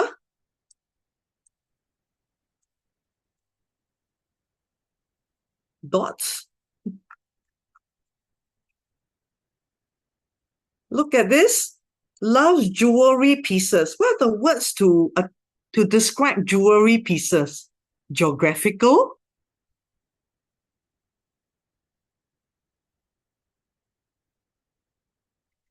First legacy gift, as she had been, okay, this is quite close, trying to donate. How to read this word? I suspect it's a handwriting thing. So what I'm showing you is this. You have to do working. You have to underline where the answers are likely to fall on. I mean, you have to look for contextual clues and all kinds of things to get every single mark. Okay, so now for the last list, which I'm going to share with you, you also need to listen out for similar words. Like just now, you had a decade transcribed to how many years. Very often, if you're reading about accomplishments, you might have to use words like achieve, attain, complete. What about enough? Adequate, sufficient, satisfactory, almost, about, approximately, around, the range of, estimated, at. Then you know you need a percentage, maybe a fraction, or even numbers. Then you also need to hear, like in the past. You might hear something like a long time ago. Way back. Then sometimes you will hear now and then. Then is the past. Okay? Next. What was announced is declared, proclaimed, stated. Benefits, advantages, pros, users. All these, I believe, all of you have come across. And what is this list also useful for? Summary writing. You really need to have good vocabulary, regardless of whether you like the English paper or not. I want to add in something. You may sometimes hear something like maiden journey. It means the first journey. So if somebody says, this is my maiden attempt at writing a novel, and if it's an MCQ, which of the following is true? This novel is the speaker's first book. It would be true. So all of you need to have that ability to quickly translate into an equal word or similar word so that you can fit the blanks or to figure out your MCQ answers. Okay, last page. I will zoom in so that I think some of you might want to take screenshots. Second page, observe, monitor, watch, sudden, abrupt, unexpected, swift. Then I mentioned just now, then, in the past, way back, in the how many century. The last thing, do all of you know how to count the centuries? So very often you may hear something like, this contraption was popular in the 19th century. 19th century would be the 1800s. Okay? All of you know all these? Now you cannot ask us why. Why is it like that? It doesn't make sense. The point is you have to really do a lot of mental gymnastics. So now it's 9:34. Do we have any more polls or Mavis, anything they have? Don't have. They can fill in a feedback form that will be, because this event was signed up, they signed up for this event via Luma, right? So after this session, you'll receive an email and you can share your feedback with us there, okay? Yeah. So at the moment, what you can do is, if you don't want to download anything, just take a screenshot or a picture of this word list. Okay, and then I think maybe we can share it on Telegram. We just have to put it into together with the solutions, perhaps. Yeah, we can. Okay, We'll share it any on Telegram. questions, everyone? Please bring ink. Have spare pens. Make sure your ink is dark blue or black. Okay, nothing too light, because if your scripts are scanned, then they cannot be read. Cannot be read by the computer. Okay, so how did all of you do today? Are you showing improvement? Can you share with the teachers in the chat? Are you a little bit more confident about facing your paper next week? If you have anything on that you need to go for, all the best, and you can leave. If not, Mavis and I will stay for a couple of more minutes if you have more questions to ask. Could you go to Okay? the first page? Could we go? Yeah. Students asking. We'll share this on Telegram. So if you're not on our Telegram yet, okay, let me put in the link. Okay, if you're not on our Telegram yet. Which page do they want? This one? Which page do they want? Here. But Vian, is it this one? Is it this first page, or is it the first page of that word list? Okay. Yeah, please tell We'll us share exactly. this on Telegram. We'll share this on Yes, Telegram. we will share this on Telegram. Okay, so just join us there, and then you can download it easily. Yeah, very easily. They don't want to share their scores, is it? How do you know if you need to write one word or a word phrase? It's quite obvious. Usually, if they need a phrase, the line will be longer. That is one way of telling. And the other way is to see it from a grammatical point of view. Grammatical point of view. So let me go to a clean sheet. Okay, very, very good question. How do you know you need a phrase or a single word? How do you know whether you need a phrase or single word? When it comes to things, it's usually in pairs of words. These are things. So things can be like tote bags, cloth bags, elastic waist pants, or skirts. It is within 1 to 2 words. Okay? Then you look at this. What kind of materials? It doesn't have an end in it. So it must be slippery, soft. It can't be silky material, silk. Social media, what like? Is it platforms or hashtags? Then you see here, there's a longer line. What kind of communities? Is it online sewing communities or national sewing communities or junior or starting hobbyist communities? This calls for 2 words. It looks like it. So there are clues. Common sense, when you look at lines, it tells you. Like, for example, what percent? The maximum percent is 100%. The lowest percent is, it can't be 0, right?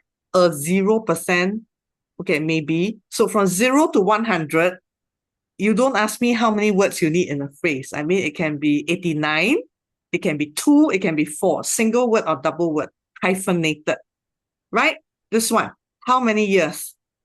Obviously, a number word. So it's not a matter of how many words, but you must know what fits in.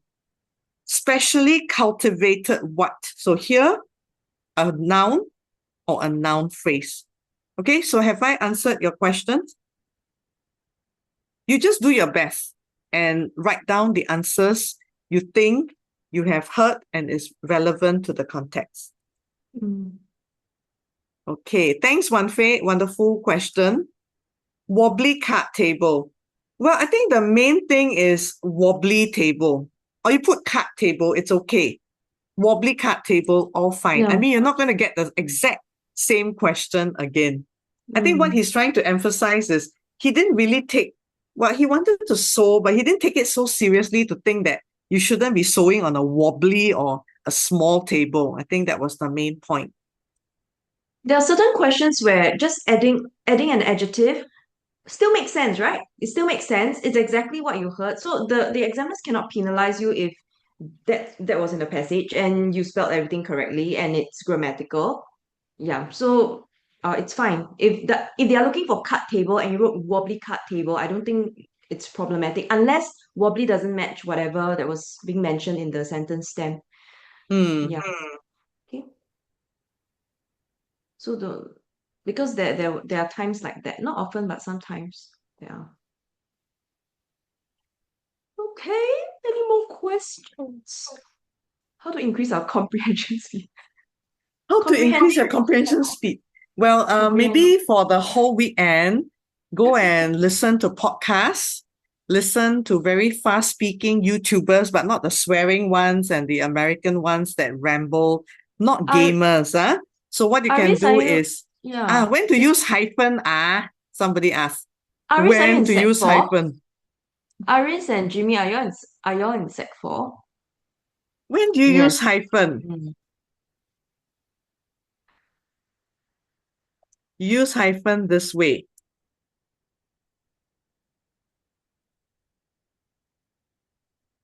When it functions as an adjective, okay? When it functions as an adjective to describe a noun, like 5-year-old boy. Okay? Without the S, Mr. Shum. 5-year-old boy, 5-year-olds. 5-year-old boy. Oh yeah, 5-year-olds, 5-year-old boys, yes. Okay. Okay, then like 5-year plan. It becomes an adjective.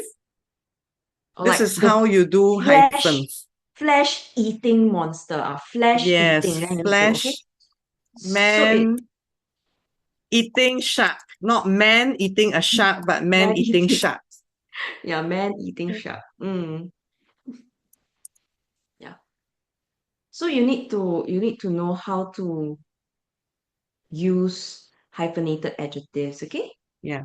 But actually, if they spell it correctly, chances are they won't be penalized. I think the main reason for many of them getting 0 is that the answer is totally off, or it is not written in a way that supports the sentence, the words around it. Yeah. There, how to use hyphen. Here we have one. Yes, ordinary level. Here is another one. Any more questions? Now they're getting scared of punctuation. Listening is a skill. Listening is a skill. So, what we have been doing, right? You've been listening. So just now when we say you listen to the passage, you're not listening for keywords only. You're actually listening to understand, right? So after you've listened to something or somebody tells you something, you say, "Oh yeah, I understand what you mean." If you can do that, that means you have actually captured the person's message, right? So we're actually doing that every day when we are listening to conversations or gossip. We are already practicing listening skills because once you get it, I understand what you mean, or I understand what you're trying to achieve. That means you are able to not only listen and you're able to infer. So these are everyday skills. Now it's just in this academic setting, right? That you have to apply it. So there's no need to overthink and start to get very nervous and all that. Okay, don't. Yes, and in fact, there's no, other than the MCQs for the note taking, there's almost no inferential questions. No, note taking. Yeah, no inferential. It's a matter of whether you can organize the sequence and you heard the right thing and for fitting into the right place. Yeah. Okay. Right. All right. Thank you for joining us. Thank you, Teacher Mavis, for sticking with us right through. Stephen had Thank to you, go Mr. on for... Shum. Yeah. Thank you, Sweat E. Thank you, all of you, and all the best. Okay? Yes. Coming, there are 2 webinars upcoming. Sweat E, let me give them the link. There are 2 webinars upcoming. One is for paper 1 and the other paper. Thank you. Thank you, Miss Sweat E. Actually, let me see if I can quickly access them here. There's a paper 1 upcoming. Mr. Sim will be going through paper 1 and paper 2, these booster clinics with you, okay? these booster clinics with you. They are only 1.5 hours. So if you can join us after dinner, it's in the evening. Join us, one on a Thursday, next Thursday, and the other on next Sunday. Okay? All right, these are the 2 events coming up. Thank you very much. And we shall see you when we see you, okay? All the best. Rest Yes, well. all the Thank you, best. Mr. Sham. Thank you, Swai. Bye-bye.